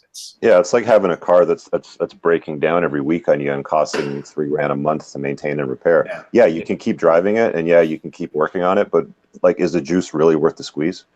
Yeah, I guess it depends on how long you think you're going to live. If you think you're going to live 150 years, you got a few decades to invest in this. Hey, knock yourself out. Yeah. Let me talk in here to Sean too with answering the guy's question. I would say watch intensity and speed. One of the examples I gave in my speech that I still remember very well, Medusa at the end said something about me having the self-esteem of a Greek god. And I was like, oh, it feels good. And I'm like, wait a second, who the fuck says that? Yeah, it's out of context. Like, it's cartoonish over. And I'm a guy who says like feminism is the ultimate hate and supremacist movement and shit like that. But when I heard that, I was like, and this is very late in the game, obviously, but I was like, there's something very wrong with this. Like that, thanks for the compliment, but that really is like, it's a compliment at an intensity that is just, abnormal. And if you heard something like that early on, or even a lesser variation of that, but early, like too fast, like kind of like Sean's saying, be patient, that's a signal. So watch intensity and speed with how she compliments you and tries to understand you, like I was saying with the observant part. And guys, something that we really haven't touched on just yet is the whole little like spidey senses tingling. We all have intuition as men, and it's a little voice that kind of whispers in your ear, "Hey, buddy, you might want to watch out for that. Hey, man, that may not be normal. That shit's kind of crazy." And the problem is you don't really listen to that little whispering voice, that little intuition, until you're Carl brushing your teeth and you've got a cold blade in your back, right? Yep. That's something Joe Barra too talks about. Get in on here because it's one of the things I said when I was talking to Donovan about the trad pods yesterday was the fact that they're very dangerous for newly red pill men, because you have men who've come to the red pill. Maybe they've been forced their entire life, and we fix them up, we get them lifting, and we teach them some game, and suddenly they're 6s, 7s, maybe even 8s. And they go out and they start applying this, and then they meet a borderline, and they think, oh, this is how normal women react because of all the work I put into myself. But no, it's not. They're in an unfamiliar situation with an unfamiliar reaction, and their little spidey sense isn't going off because they have an explanation for it. Like, this is how women react to high-value men. Right. Let me just get in on this real quick. I think Carl's 100% right here, because one of the problems that I've always had with the pickup artist community is that they will teach you the behaviors to pick up on a chick. They will show you they will give you the keys to the car, but they will not teach you how to drive the car. They will not show you the dangers that are inherent with that. That's why I always say that just because a guy is a good pickup artist and he can pick up, women left and right, and his notch count goes up, that does not make him immune from this kind of stuff. That, in fact, if anything, it predisposes them to getting worked over. A lot of people want to say, well, that's why you shouldn't learn pickup artistry. No, I still think you need to learn game, but you also need to have a healthy red pill understanding and red pill awareness, so that those spidey senses kind of come to the fore. And so not only are you good at the theory, but you're also good at the practice. And that's one of the reasons you'll see these classic pickup artists like Mystery who get really super suicidal, because they're trying to make those blue pill dreams come true with their pickup artistry, their rock solid bulletproof game, but they were never taught the red pill. They were never really red pill aware. And so as a result, they become prime targets for this kind of personality disorder. Yeah, what happened? Exactly what happened to me. I mean, I was nailing chicks left and right in the Hollywood underground scene, and I was living on top of the world. And then I ran into this woman who seemed like she could be the one that would be a good long-term fit for me. And I was, like I said, I was having sex with a lot of women, but then I found this one who seemed to get inside my head a little bit more. And I didn't realize this because I wasn't red pill aware at that time. I didn't even know what a BPD was back then. And so I just sort of fell for it hook, line, and sinker. And I think you're right. Exactly. I think that if you don't have that base knowledge, you become an even a bigger potential victim. I agree too, and I think my life was a good example of that. And I would also say that, yeah, it really sets you up for it. It's just horrible like that. God, I had a little point I want to add on to that too. Brain fart. I'll get back to you guys on it. Yeah, before we get to area code 724, my 2 cents on BPD women using what they do is they use your ego against you. You're the best, you fuck me the best I've ever been. You're the strongest, et cetera, et cetera. I think one common, very simple defense, I'm not Dr. Shanti, I'm not Rollo Tanasi, but I think you should just be honest with yourself. If a woman says, oh my God, like you're the best, you're the greatest lover I've ever had, and you fucked 6 girls, well, there's no way that could be true. Yeah. Here's what I wanted to say, Donovan. I think you'll like this too. As a purple pill guy, and I was in the pickup community for a long time before I met Medusa, I did not understand that I only understood pickup. I did not understand women almost at all. Like, I had very little understanding of them at a deep level. But I did know how to go out to a bar or go on the internet, plenty of fish back then, or go out during the day, go to a mall, social circle stuff. So I could bang women, but I really did not understand that did not equal or translate instantly to understanding women. And that my relationship was a stunning example of that failure to understand that. Right. And I think what a lot of guys misunderstand is that sleeping with women is challenging, but what they really have to understand is fucking girls, that's the easy part. It's getting out clean, getting out of that, whatever it is, that relationship, the fuck buddy arrangement, marriage, whatever, without them taking their pound of flesh. That's where red pill game comes into play. A lot of guys can fuck a lot of girls. There are a lot of guys out here getting laid, have no red pill game whatsoever, and then 6 years down the line, they're wanting to kill themselves because a BPD woman got a hold of them. They know how to pick the girl up, just like Rolla says. They give you the keys to the car, but they don't tell you how to drive it. And it's only a matter of time before you bump into one too. Like, eventually you're going to find one that fits your profile, what you physically like, and has a personality disorder, and you don't know about it, and you have game, and you're overconfident, and then boom, there you go. Area code 724, you're on live with the Redman Group. Go ahead. Oh man, how's it going, guys? Good. This has been a long time coming. It's funny that you guys talked about the scars and scratches on women's bodies and how to identify them, because I actually had an ex-girlfriend that had told me this from her being molested. And back when this was going on, I was pretty blue-pilled, and I never stumbled across the red pill atmosphere on YouTube. And I actually, I'm not even gonna lie, I got a tattoo of the scars on my inside of the thigh, just for her, just to show that I was accepting of her situation. While I later came out to find that she compulsively lied the entire time, and that was probably another lie that she had shared with that. So that was absolutely crazy when I heard you guys talking about the scratches, because then it just all started to make sense. And that's what I mean. This entire podcast and chat, everything just makes sense and everything just adds up. And it seems like a lot of guys from the chat room just have experienced just the same thing. But yeah, it's easy to identify now, especially swallowing the red pill and figuring out female nature. One question that I had was I fell into a recent situation where I met a girl, and we hooked up, and it was after a few days later, we went out again for drinks and went on a date, and it seemed that she had been getting off the vibe that she was a high value woman.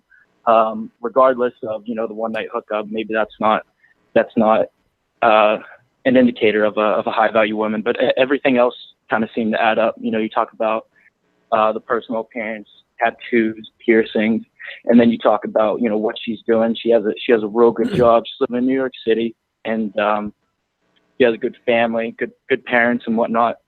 I guess I was just looking for some advice on how to continue carrying out and kind of vetting her to continue to see whether or not she's a high value woman, and see, should I just go off of that one night stand just to judge her on that and kind of hit it and quit it, or should I continue to how things end up? Okay, yeah, thanks for the call, 724. So yeah, I think if I'm understanding him correctly, that could be a basic red pill question, but I think it's sort of two questions in one. how can you, this goes back to the early signs of BPD. So how can you tell she's a high value woman, number one? And then how can you tell that she is a BPD woman? BPD and high value, two different questions. Well, you want to read Sean Smith's book, first of all. And second of all, you will notice that most women that have this type of disorder, they're not broke. They're not dumb. They don't have shitty jobs. In fact, they're quite clever, and they usually do quite well in the world. Yes, that is definitely the truth. I can remember the one that I was with. I mean, at the same time I'm dealing with all of this, she's going on to college. She's going and looking for jobs at, PR agencies. And, the writing was really on the wall that, that as soon as she was really done with college, there wasn't going to be much future for the relationship after that, at least as far as I knew. But I knew it was coming to a head, and I knew it was going to explode at some point. I would, just to answer the second question of this, I would be very careful in qualifying a woman as being a quote unquote quality woman. I'm not a fan of using idealizations like that. And the reason for that is because we tend to think of our idealizations as being, whatever comes close to our idealizations ends up being the quality woman. But like I've always said, is like, there's not a guy here who hasn't been married who didn't think his wife was a quality woman when he said I do. But when they're getting divorced and they're signing the papers on the divorce papers, that's not a quality woman anymore. And really, I think that really kind of comes back to idealization. So be careful of that. But should you consider her, a quote unquote low quality woman, or somebody that, you don't have any future with just because you had a one night stand? No, I don't think so. There's a lot of studies and a lot of research that shows that just because you had a one night stand, or you had, early quick sex, it doesn't necessarily mean that it's going to lead you to some bad relationship. It's, if anything, I think it just sort of depends on the context of the relationship. So it could be that you were in the right place at the right time. You might have been the hot guy in the foam cannon party in Cancun on spring break for all I know. But yeah, I was going to say it matters on context. Why she's surrendering that quick? Maybe she sees you as a super high value guy, and like I say, hypergamy cannot afford to miss those kind of opportunities, and that's one of the reasons why I say hypergamy is not a straitjacket. And it's, just because a woman, subscribes to ovulatory shift or she's hypergamous does not necessarily mean that you have no defense against that, or you can't control for that. You can. But it would seem to me like I would just, go out with her a little bit more and just sort of feel her out and see what you can, see how things go. By the way, gentlemen, this is Sean Smith's book, The Tactical Guide to Women. Get it on Amazon.com, and on his website, I think he has it too, ironshrink.com, or is it docsmith.com? DocSmith.co. Oh, DocSmith.co. Yep. Tactical Guide to Women. Shrink will get you there too. Cool. We'll put a link to it in the video description too, guys. Check it out. Yeah, this guy, if he's trying to, the man on the phone, trying to decide whether or not he's going to keep this woman around and in his life, there's some baselines to look for. You want to spend a lot of time with her. You want to watch her. You want to watch her with her friends and her family and how she talks about people. You want to look for some specific things like her emotional stability. We've been talking about splitting, and we've been talking about these ups and downs, these wild roller coasters. So how does she handle herself on a bad day? You got to watch for that kind of stuff. You got to watch for her mental health. Look for things like substance abuse. We haven't talked about substance abuse. I guess in my big 3 of things to avoid in women.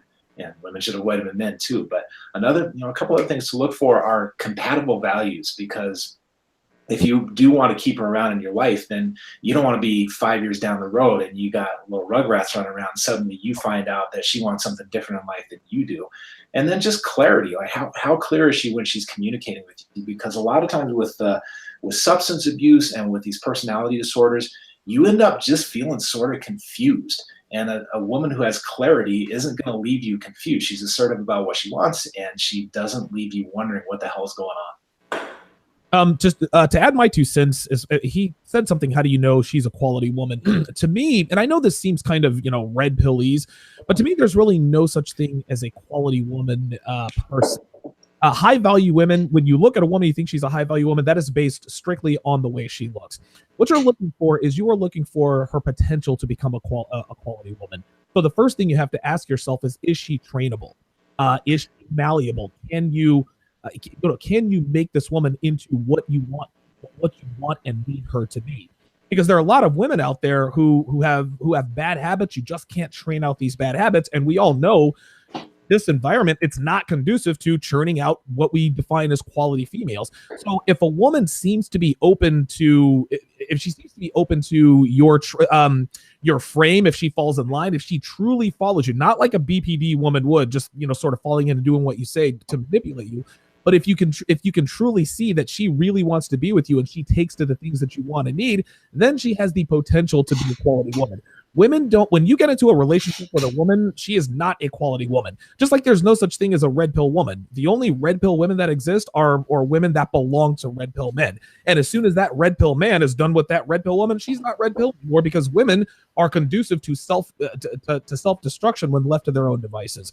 So just make sure, you know, is she a quality woman? No. Does she have the potential to be a quality woman? And do I have the potential to train her and turn her into a quality?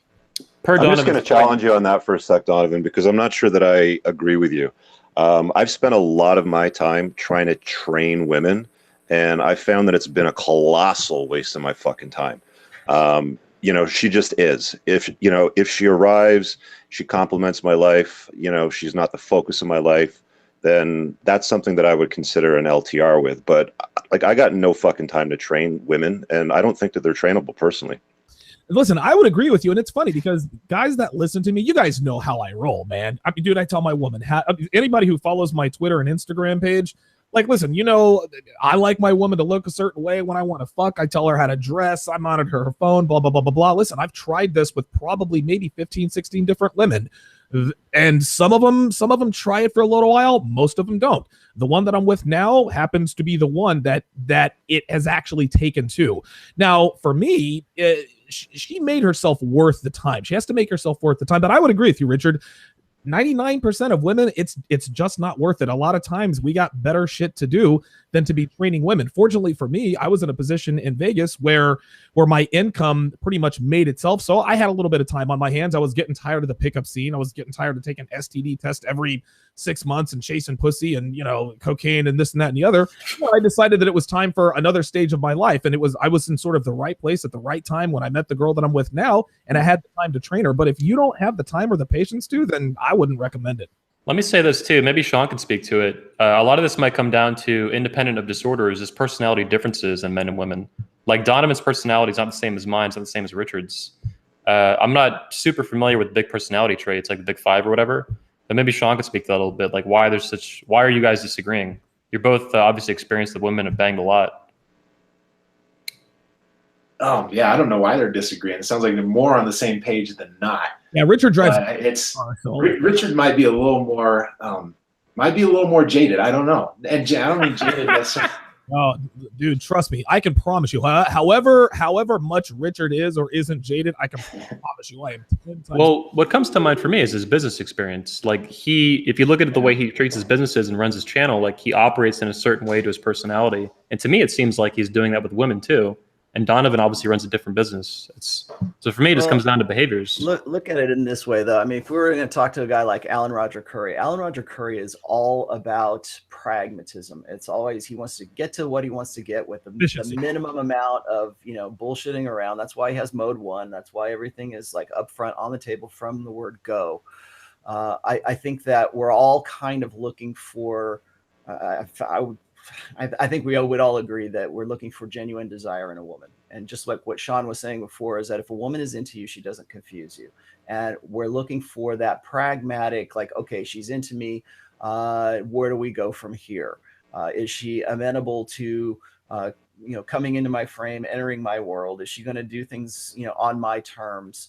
And I think that sort of goes back to what Rich was saying, is that, you know, he doesn't want to have to train a woman or have to deal with all of that. He wants her to have a genuine desire. Now, when you live with a woman, there are certain things that are going to happen. You're going to progressively, I think almost instinctively, if your frame is tight and your world is something that she wants to be associated with, she is going to take that work upon herself without you having to do so. In fact, that is an indication, I think, of genuine desire. If a woman is saying, yeah, I'll do those things, or yeah, or she starts doing things on her own to to either to please you or to make things better or make your life easier.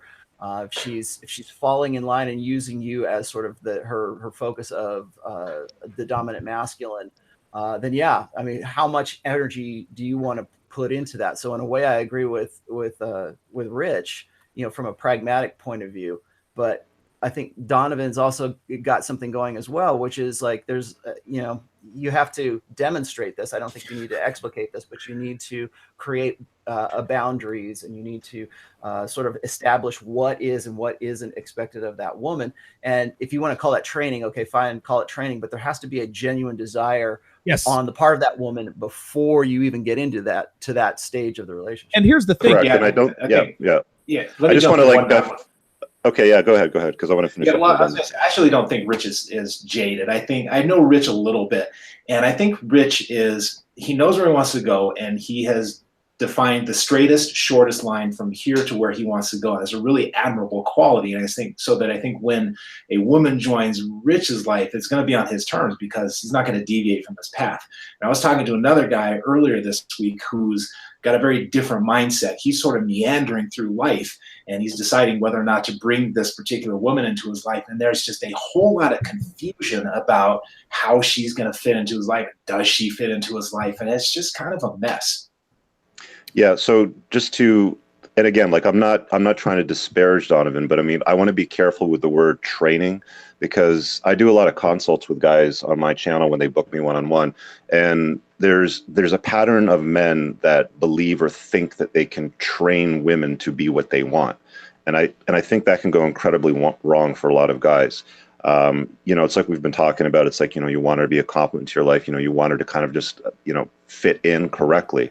And I just want to be careful with that word training, because I think that's not a good term to use for the sorts of thinking that you want to adopt if you're going to bring a woman into your life on a long-term, closer basis sort of thing. Well, I'll pivot on this a little bit based off what Donovan said. He used another word too I liked called malleable. He said malleable. That, in my opinion, if a girl says that word about herself, or if you conclude that she's like over malleable or hyper malleable, that's a huge red flag. That's what BPD is doing women with severe identity issues. Exactly, and I was just about to say that, because you nailed it on the head. Like a BPD will be malleable. Like she is like a chameleon. And it's different than what Rollo talks about, where a woman might have like a deep alpha respect for you, where she becomes malleable. It's not the same, but she wants it to appear that way. And that's part of what I went through. And I remember these things kind of vividly. Like, yeah, I understand now what she was playing at. And that can come from a good place if a woman is like super, super into you, but that's really rare. And you have to watch out for it. Speed and intensity. Yeah. And again, just so everyone knows, I mean, again, yes, my woman, she falls in, and you guys see the fruits of my labor, but this is a year and a half, 2 years in the making. Like, you guys see all the pictures and the meals she cooks for me. Guys, listen, yeah, I trained my woman. It was not easy. Yes, she absolutely was into me. She desired me. That's the only reason why I was able to make her into what she is now. Yes, she had qualities that she has a lot of qualities that I liked, but what I tried to do is I attempted to train a lot of those bad behaviors out of her. And fortunately for me, I've been mostly successful. Yeah, she still has idiosyncrasies that I don't like, but it is what it is. But make no mistake about the fact that I had to be 1,000% sure that we really wanted to move in before we actually moved in. I didn't say, okay, let me finish the job. And no. When I was 100% certain that I had full control of the situation, that's when we decided to move in together. And now that we live together, the dynamic is literally identical. It is, I mean, it's unbelievable. And again, this is just like Richard said, it is a rarity, and it took a long, long time. Listen, you guys see all this stuff I post. That's not easy. There's a lot that goes on behind the scenes to accomplish what I've accomplished. It's not easy, and it's time consuming. So it comes down to, well, listen, is it worth it to you? Sometimes it is, sometimes it's not. Well, I think one of the more interesting things here is Donovan is very, very clear with his demands of his woman, and that's one area that many blue pill men struggle with. They often rely on covert contracts or other forms of passive-aggressive behavior to try and get, well, I wouldn't say compliance, but to get their way. And I think this plays into guys who end up with BPD women, because BPD women are so insanely perceptive. So they actually get the covert contracts and they get what the guy is trying to do and they can adapt. But normal women will not get it to that degree. And I think a lot of the time, guys are too trepidatious about making clear demands and being very clear with their preferences. And I think that's a big thing for them to step up to have better relationships. Okay, we got another caller on the line, area code 267. That's my neck of the woods. 267, you're on with the Red Man Group. Go ahead.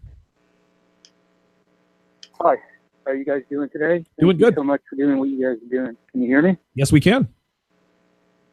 Okay, yeah. Rolo, thank you so much for doing what you do. I just have one question today. I don't normally call in.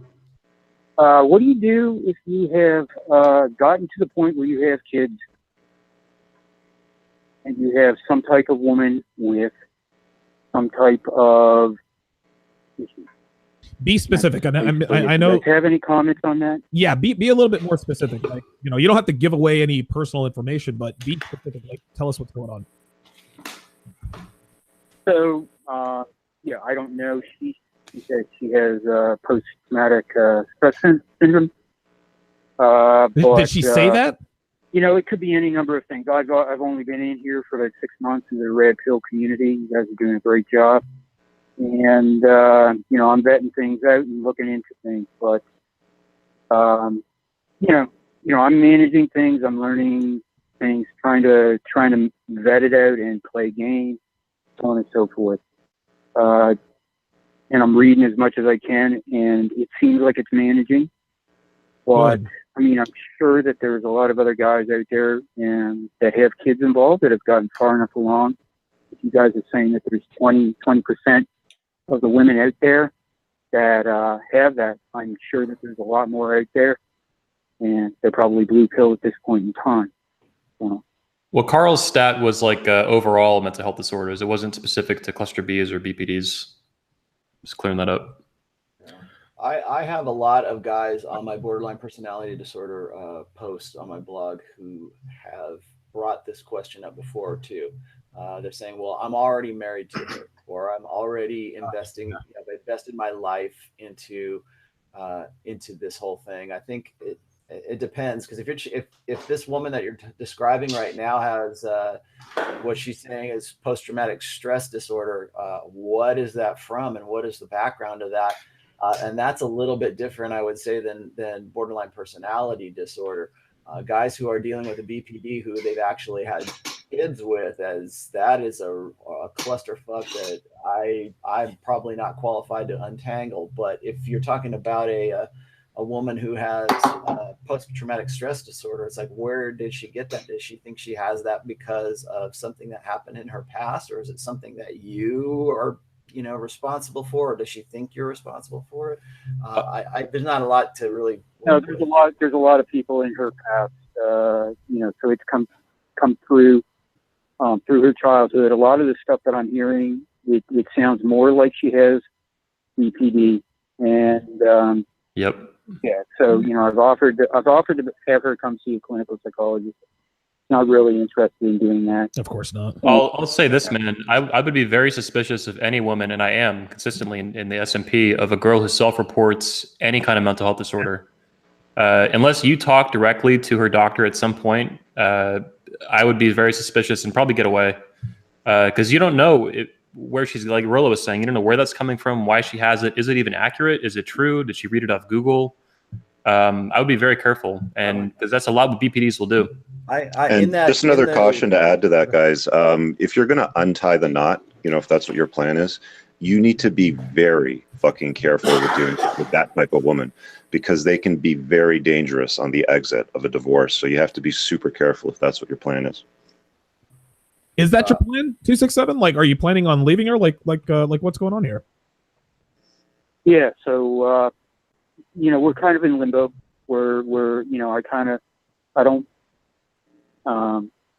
I would say that it is something that has been managed at this point in time. We've talked about it.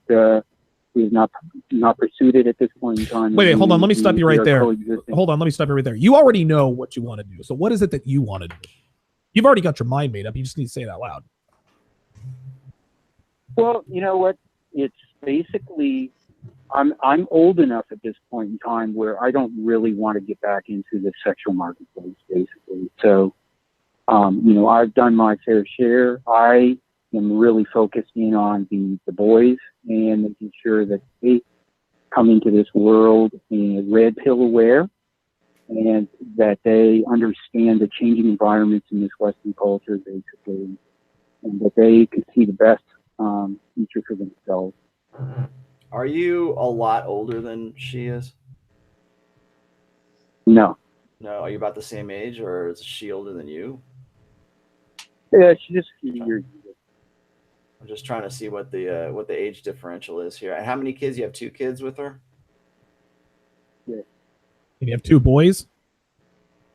Yep. Oh, okay. Okay. All right. Well, it's kind of difficult for me to diagnose. I mean, probably Sean would be more qualified to do this, but I have had so many people go on to my essay about borderline personality disorder since I wrote it. But in those comments, there's a lot of guys who ask the same question, like, what do I do? Because I'm already locked in.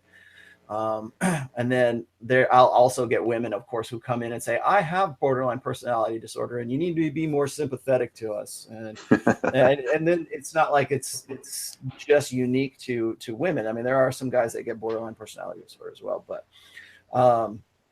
I think that the awareness of it is quite a bit more than it used to be. Certainly back when I was, I'm talking about dealing with a BPD back in 1993 when we didn't even have the internet or the manosphere or anything like that. So really, I think Donovan probably asked the right question. It's like, what do you want to do? Are you working within your frame? Is this something that you want to live with for the rest of your life? Is this going to impact I think about this in the long term. Is this going to impact your long-term happiness? Is it going to impact the development of your children? In this case, I would definitely say you need to do what's best for you, and you need to do what's best for your kids. If that is divorcing your wife, then so be it. Because I would say that I'm not. Maybe Sean can speak to this, but I'm not really sure what the success rate is for curing borderline personality disorder. In fact, to my knowledge, I don't think it is something that can be cured. It's just something that sort of can be managed. Am I right about that, Sean? Yeah, and it's something that the person who's motivated to manage it can learn how to manage it, and the intensity of the emotions don't go away. You just learn different ways to handle it. But I'm really curious about this diagnostic picture of this woman because post-traumatic stress disorder is just a basic kind of run-of-the-mill anxiety disorder, and usually people are pretty motivated to get it taken care of. But a lot of times what you'll see is that when somebody's struggling with something a little bit deeper that they don't really understand in themselves, they'll pick some kind of vanilla sort of diagnosis for themselves. And a lot of times it's bipolar. Like everybody who has a mood shift thinks they're bipolar these days. And real bipolar, it's a very specific thing, and it's really painful. People are kind of resistant to getting treatment sometimes. And with personality disorders, people are very resistant to getting treatment. Or until they embrace it. I like what you said there, because I think that we sort of throw around the terms, BPD kind of willy-nilly in the manosphere without really realizing that it is a serious, psychological disorder. And it's also kind of like the same, like you said, whatever the vanilla diagnosis is, because a lot of guys will say, oh, you're an Aspie, you've got Asperger's syndrome, or you're autistic or something like that, as if it's just some sort of, throw it out there. Because a lot of guys will say, maybe they're just simply, not quite as socially intelligent as the next guy, but they'll say, I've got Asperger's syndrome, or I've got, I'm autistic, whereas the fact that maybe they're just introverts and they're just not as socially intelligent as guys are. Yeah. I was going to say too that the red pill, I think, is a huge collection of very high quality knowledge for men, and I think a lot of guys who find it, they feel really amped up, and to some degree that's accurate, over the average man. But as a result, they don't take personality disorder seriously because they feel very confident in their understanding of women. And with the neurotypical women, it's accurate, but if they haven't experienced it, I don't think they haven't developed a level of respect yet for mental health issues, unless you have it in your family or you've experienced it.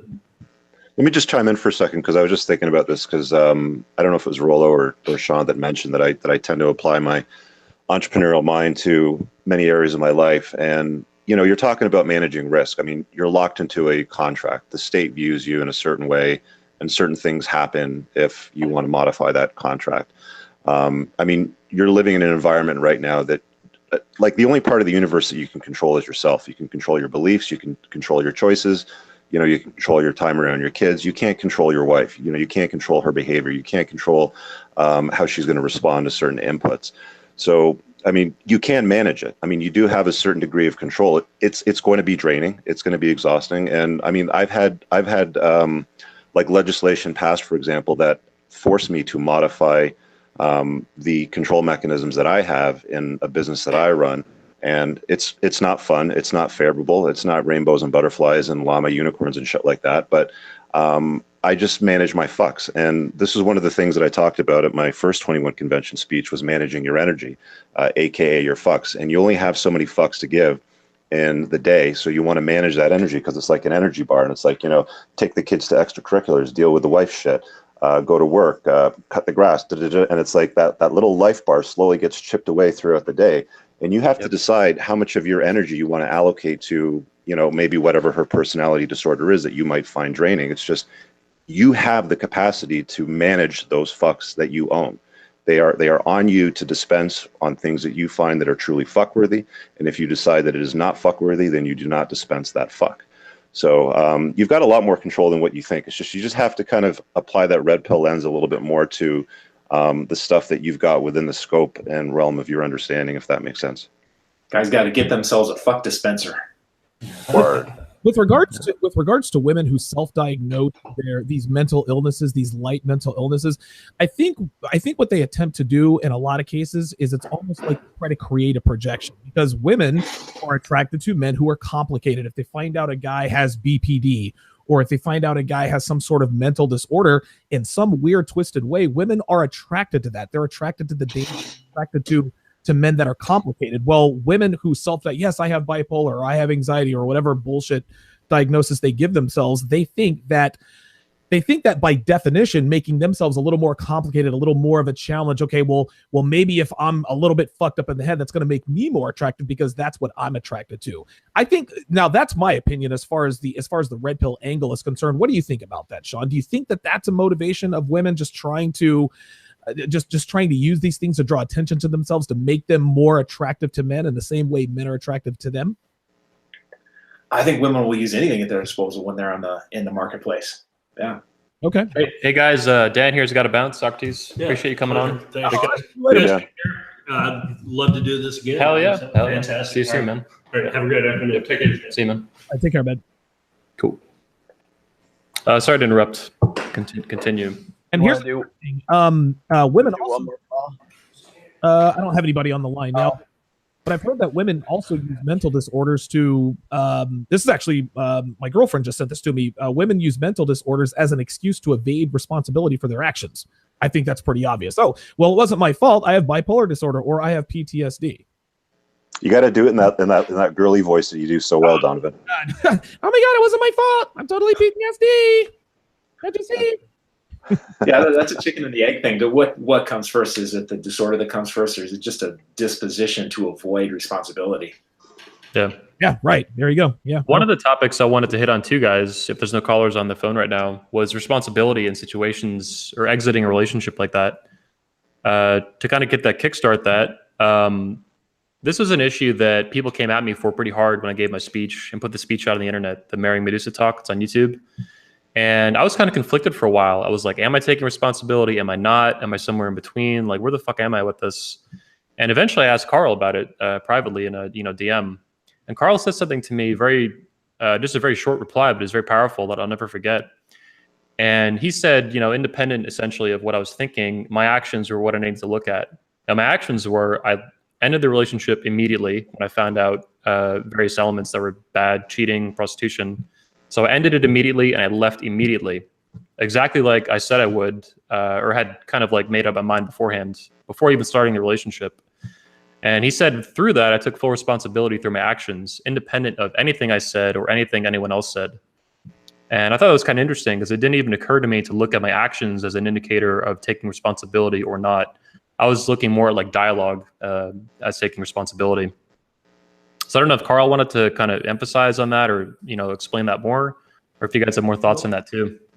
Well, for me, it's more of a case of whenever you say something, a lot of guys verbalize things, but we're looking for either help, we're trying to work our way through a situation, or we're doing it to keep a conversation going. And I think ultimately actions speak a lot louder than words. And when you do something to fix a situation that is bad, that means you accept that the situation is bad, and you accept that you have the power to change it, and you're doing what you need to in order to change it. Yeah. If you stayed married to Medusa and instead bitched for 24 hours a day on some internet forum about how much of a slut your wife is, that's not taking responsibility, because you're not fixing anything that way. You're not fixing her. You're not fixing yourself. You're just wallowing in that marinade of misery. One of the things I tell guys is that once you, and most guys figure this out for themselves, but one thing I tell them is that once you have become red pill aware, you don't go back to that. We always talk about, men going their own way. You cannot help but go your own way once you become aware. The way I got out of my situation with my BPD was, honest to God, and I'm just going to be bluntly honest here, is that it decayed to the point where it simply, we couldn't see each other anymore. It just wasn't going to happen. Like, everything I had done to try to make everything right failed. And every time I tried to solve the problem, every time I tried to, create this thing in me that would, make myself the better Rolo to satisfy her, every time I was trying to do that, all that would do would push her that much more away, because I was trying to do all of this stuff within myself, not for myself. It wasn't organic. I think on some level of consciousness, she probably picked up on this, but I wasn't doing it for myself. I was doing it for her. And that's one of the reasons I tell these guys who are trying to reconstruct themselves, when they find the red pill and they are awakened while married, I always say, you need to break up with your wife. And I don't mean that in the literal sense. I mean, you need to, in your head, you have to break up with your wife and say, look, I'm going to be somebody new, and I'm going to do it for myself. And I can't change myself in a red pill perspective because I want to improve my marriage. That might be a byproduct of it, but you have to want to be red pill aware for yourself. You have to, and this is really easy to say, oh, I'm going to do everything for myself, but you have to really focus on you. And sometimes that means you're going to end up divorcing your wife. Sometimes that means you're going to break up with your girlfriend, because the better you doesn't deserve the bullshit that you've been putting up with in your long-term relationships. And so the better you, the red pill you, might stay with that person and might not. But the only way that you're going to separate yourself from a bad situation is if you're doing something for you. So, for example, when I was like 1993, I think, and I can remember I had just got into this really super bad fight, and I was considering leaving. I was going to move to Northern California. I was going to go live with my brother for a while, because I had to get away from LA, and I had to get away from her. And she had no idea that I was planning to get to basically cut myself loose, because I think there's a part of me, a part of my subconscious, that realized that this is a really fucked up situation. And if I stay in it, I'm going to end up killing myself, or something really fucked up is going to happen.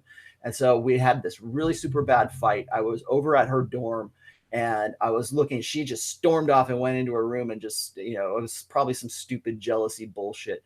And I can remember sitting on a couch looking at her bedroom and looking at the door that was the exit of her apartment, right? So I'm looking at the door to her bedroom, I'm looking at the door to the exit. I'm going, I literally have a choice, this door or this fucking door over here. And I'm glad that I took the door that was the exit that left out of there, because that was the point at which I'm like, something is wrong here, and I need to get out of this situation. And as good as I think this possibly could be, my blue pill fantasizing, thinking that this is going to work, it was never going to work. And then, like I said, there's this instinctual, impulsive side of me that says, you know what, fuck it, I'm out. And then that's when, of course, she thinks something's wrong.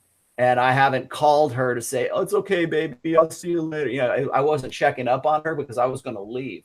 And that's when she calls me. That's when she says, I'm going to kill myself if you don't come back. Then suddenly, as I've, picked up my fucking balls, and I've made it about me, and I'm going to get the fuck out of Dodge, I'm out of here. That's when you get this complete 180 in her her perspective. So now I can't live without you. I'm going to kill myself if you ever leave me.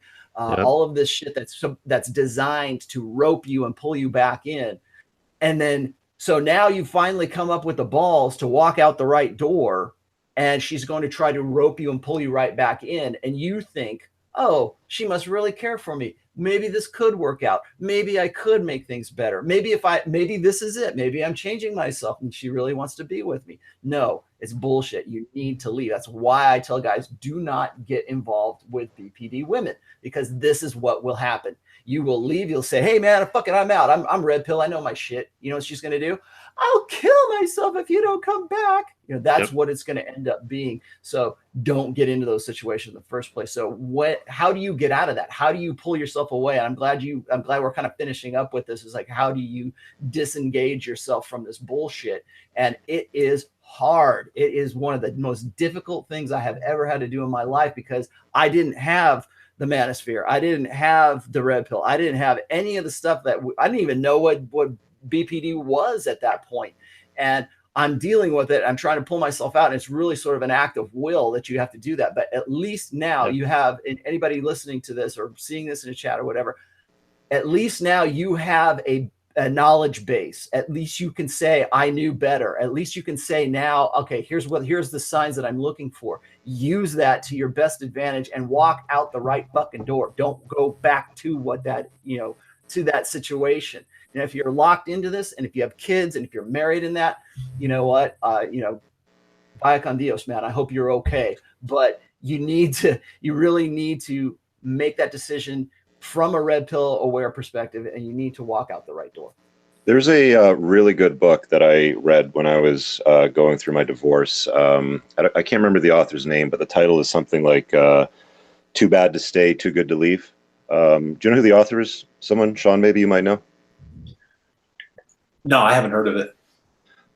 It's written by a psychologist, and it's basically like a self-guided handbook on kind of navigating leaving a bad relationship.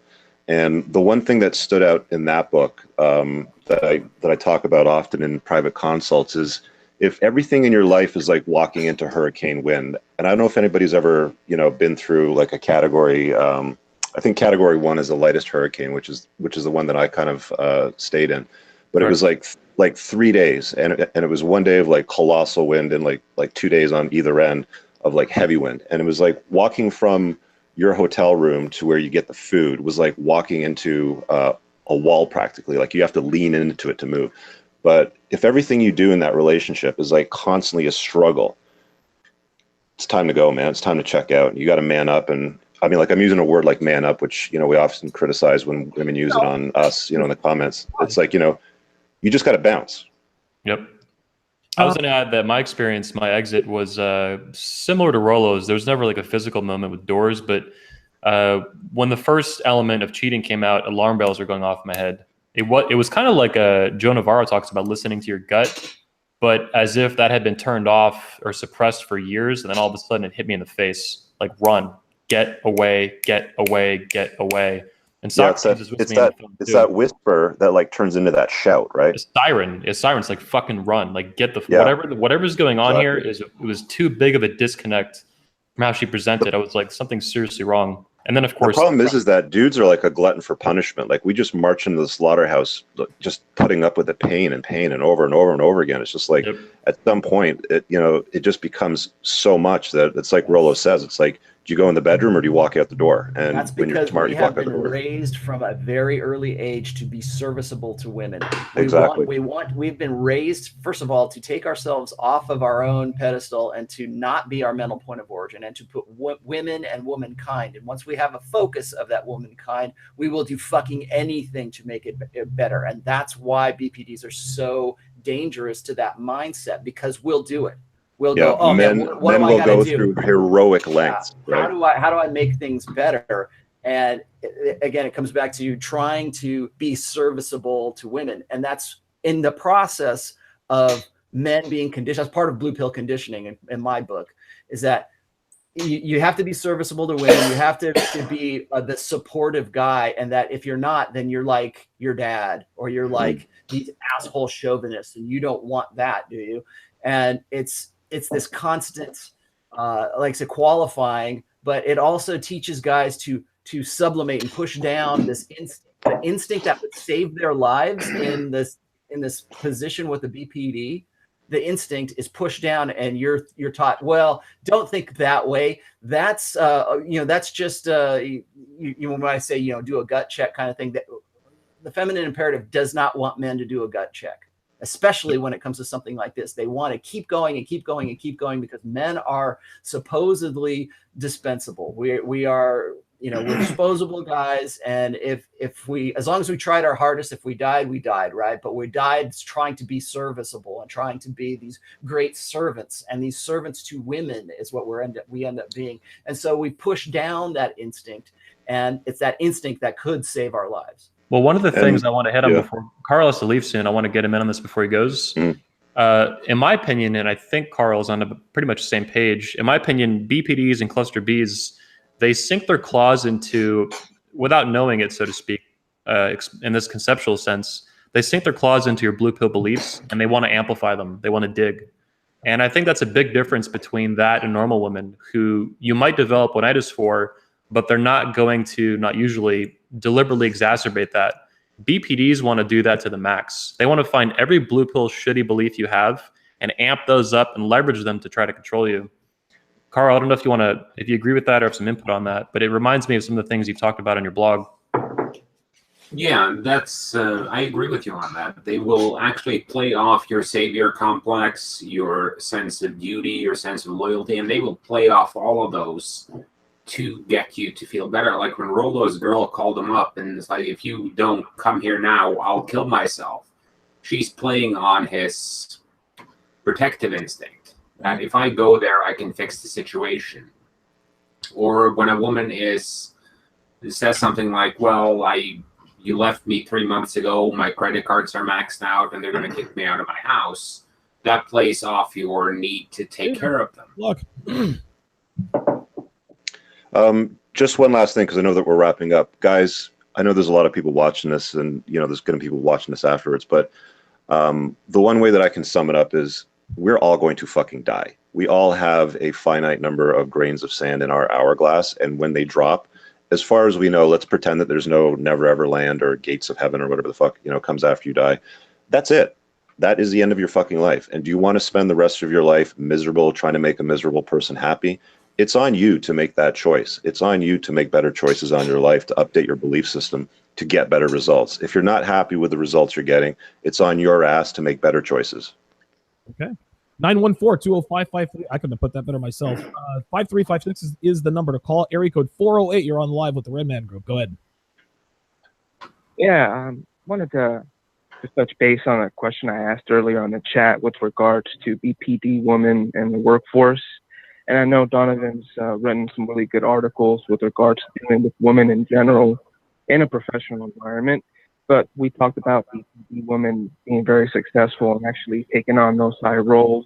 I guess my take on that is, for the sake of keeping our job as men, is this the time that we just act like blue pill chumps and not indirectly show any alpha kind of characters within our workforce for this, for being successful and try to really get promoted, right? Because they're seeing that as a threat now, and they look at you like a hostile eye. And anyway, just want to get your thoughts on that. Rolo, obviously, I want to get your thoughts on that as well. Thank you. Yeah, thanks for the call, 408. Yeah, the answer is not to be a blue pill chump, because if you notice, most victims of this hashtag Me Too bullshit, human resources, blah, blah, blah, blah, most guys who get railroaded in corporate America or office jobs are the guys that are blue pill. Yes, there are some alpha guys that do get railroaded, but being a blue, look, like we talked about Tony Robbins when he apologized for his comments, it only made it worse. By being a beta male just infuriates both men and women, and that's not the answer. Don't talk about the red pill in the workplace, but when it comes down to it, being a supplicant beta male, that's not going to win you any favors with either sex or either gender. I think MGTOWs have the right idea when it comes to men in the workplace. To some extent, it's A drug dealer never gets high off his own supply, and you should not fuck women you work with. Rule number 4. I have a very clear line between my private life and my work life, and I avoid situations where it's likely that those lines are going to become messy. And that's just out of pure pragmatism, because you never know when it's convenient for a woman to throw you under the bus to get something out of it, if she has some kind of personality disorder or just an opportunistic mindset. And you also never know, you can sleep, let's say you bang 10 women at your job and they're all happy with you. They're happy being plates. But that one girl who, you know, the girl with the purple hair who works in HR and is 450 pounds and is constantly eating Little Debbie snack cakes, she's not going to be happy that you're sleeping with the other woman and that you're ignoring her. So she might report you despite not being involved in the situation. So it's just better not to toe the corporate line. Just follow whatever rules are in the workplace. If other guys are doing things and getting away with it, okay, good for them. Yeah, I was going to say is I think that in this day and age that if you're going to get into a workplace romance, because there's only two ways of dealing with women in, you know, intimately in the workplace, and that's a workplace romance or it's sexual misconduct, and those are the two choices that you have. And I think that when you put yourself out there and you initiate, God forbid you initiate, but like let's just say for sake of argument you do have some sort of workplace thing going on. Never do that at a job that you care about. And in this day and age, I would say even that's kind of a stretch, because you are going to find that you are completely powerless as a guy. Women, I mean, just even if you don't have a relationship going on, you are still going to put yourself at a greater risk by trying to be intimate with somebody in the workplace. I think right now we're already seeing this fear kind of manifest itself in like the Mike Pence rule. You know, guys don't want to work with women, or they're like afraid. Well, people say, "Oh, they're afraid. They're afraid to work." No, they're not afraid. They're being cautious, and they're being pragmatic, and they're being wise about the whole thing. And they're responding and adapting to a situation where if they care about their job and they care about their well-being and they care about their family and they care about providing for them. Because remember, if you go and you get a sexual misconduct case, even if it's completely, if you're exonerated, you still had that, and you finding another job after that is next to impossible. So it's not just at that one place, it's at your whole work future is at risk by doing that. So here's another general rule of thumb. When you start fucking a woman at work, after the last time you fuck her, within 6 months, one or both of you is not going to work for that company anymore. Yeah. And it's probably going to be you. Yeah, I would take the same rules to the campus. You know, young guys on campus these days, there is nothing on that campus that you can't get more safely and more reasonably right across the street. So just avoid the whole thing altogether. There you go. Carl, do you got to bounce? I know you run out of time. Yeah, I have to run. So great show, guys. It was. We should do an episode 2 on this, because it's a huge topic and it's an interesting one, and one that has to be covered. Hell yeah. Cool. Carl, yeah, I've got to run too, gentlemen. Okay. Carl, Richard, thanks for coming on. Appreciate your time. Thanks, guys. See you later. Appreciate the knowledge. Yep. All right. So I guess we'll be wrapping up soon. Maybe take one more. Do you got one on the line, Donovan? No, I don't. There are actually a couple of early questions that I wrote down, and this one is specifically for Rollo and Sean. And you guys alluded to this earlier, but does red pill awareness, does that work on BPD women? I don't know the answer to that. I don't even have a theory.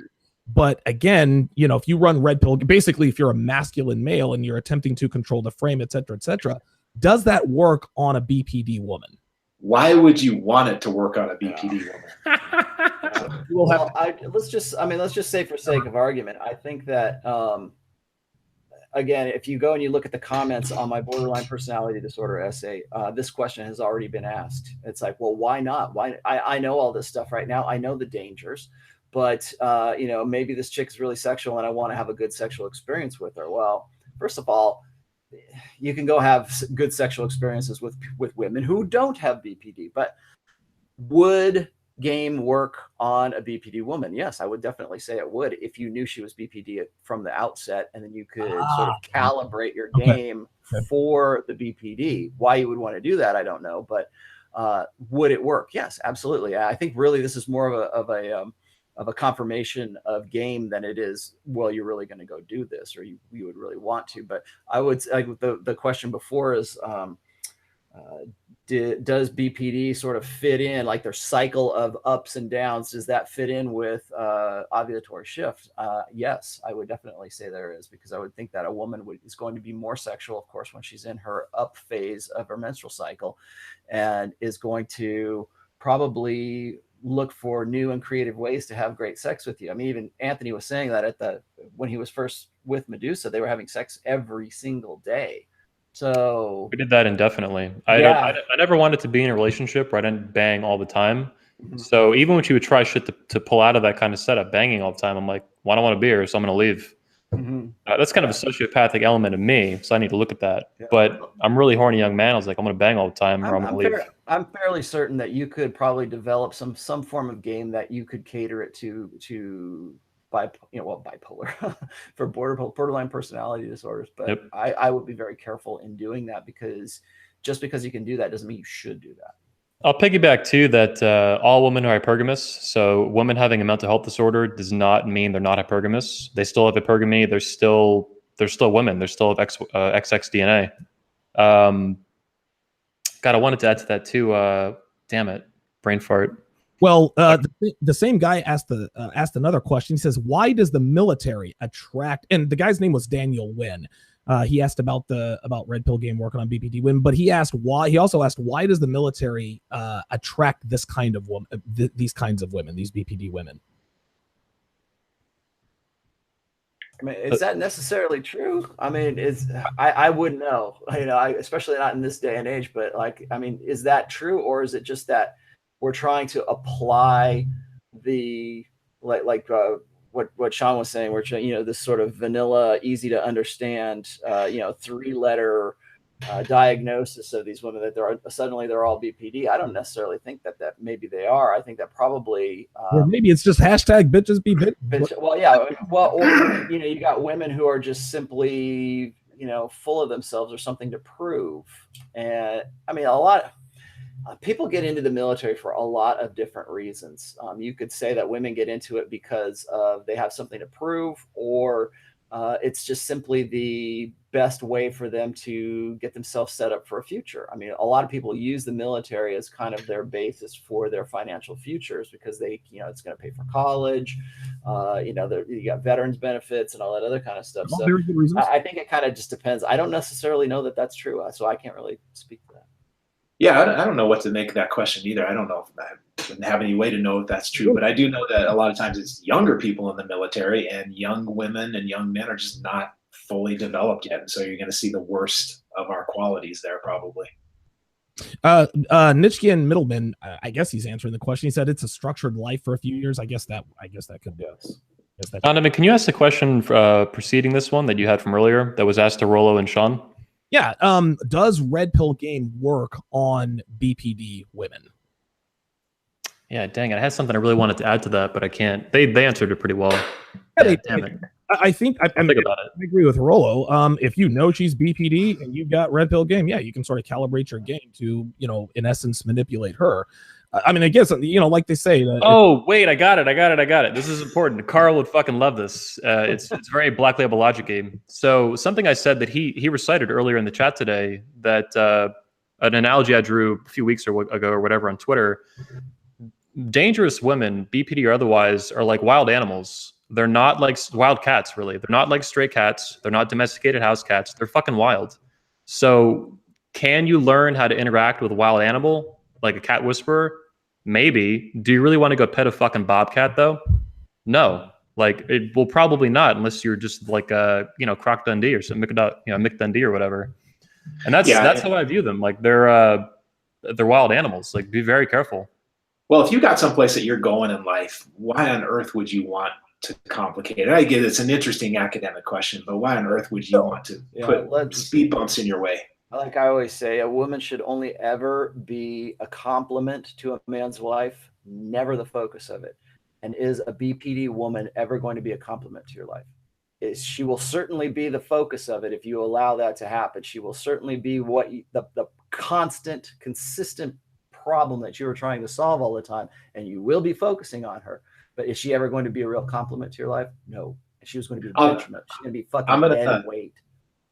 I'll close out by coming to the qualified defense of the borderline women, and that's that a woman who has actually gone through the treatment successfully is sort of like somebody who's gone through substance abuse treatment successfully. They're going to be more insightful. They're going to be experts at relationship. They're still going to have that exciting quality to them, but that might be a bit of a unicorn. I don't know how many there are out there. There we go. It's the exception to the rule. Yeah. Yeah. I'll say this too, though, in terms of insight, I'm especially now 2.5 years out or whatever, I'm very glad I went through my relationship with Medusa. I learned a lot about myself. Now, I also say that from the perspective of I was very fortunate to not lose any money, to not get STDs, to not have children with her, a lot of very serious things. Right. Independent of all that, though, I learned a lot about myself. And hellish as it was and awesome as it was in some ways, it was fucking crazy in a lot of ways. I'm glad I went through it. I learned a lot about myself, and I did it at a time in my life when not only did I not suffer any serious repercussions, fortunately, but I was very young and I have a long road ahead of me. I'm not even 30 yet. So it happened kind of like with Rollo. It happened at a time in your life where you could still have a long road ahead. And I'm fortunate and I'm happy that it happened at that time, not a later time or anything like that. And of course, no serious consequences. Yeah, I mean, like anyone who's read or listened to me for a while, I mean, I've been involved with some pretty fucked up women. And I mean, listen, man, I was involved with a girl who had a kid when she was 13. Had a kid when she was 13. I met her when she was 19. Baby daddy gets out of, I mean, dude, of course I rented a 3-bedroom, 2-bathroom house for a woman, and this and that and the other. At the end of the day, man, a lot of guys say, man, the reason why you're pissed off is because you went through this stuff. No, man, like these women made me who I am. And even though those experiences sucked, it made me who I am today. And just like Anthony said, man, I consider myself to be very fortunate because I've been in so many fucked up situations with women that if the pendulum had swung the other way, my life would be completely fucked up. Like, honestly, man, and I'm being serious. Like, sometimes I think I'm fucking what's his name, Truman in the fucking Truman Show. I'm thinking to myself, dude, I've been in so many fucked up situations and I'm still around. Like, my life isn't fucked up. I'm looking for the camera. I'm looking for Ed Harris to cue the sun. Like, am I really the only person here that's living my life unscripted? That's how fortunate I feel like I've been. So I agree with you, Anthony. Going through this stuff, it sucks, but this is what makes us who we are. Yeah, and and I'm just going to leave you guys with this: is going through this is I've been sharing some stuff today that I don't share, at all. And the reason I don't is because I've always been of the opinion that I need to write as objectively as I possibly can. So I never really talk about my family. I never talk about my marriage all that much. I mean, if people want to ask me about it, I'm okay to talk about that. But there are certain things that I just simply don't get into, and more because I don't want people to think, oh, well, you're fucked up in the head because she really did a number on you, or you're like the first thing women say is like when you have an opinion about women, they're like, who hurt you? I get this about Medusa all the time. We should do a full show about like all of the excuses that when you have the first reflexive responses when I say.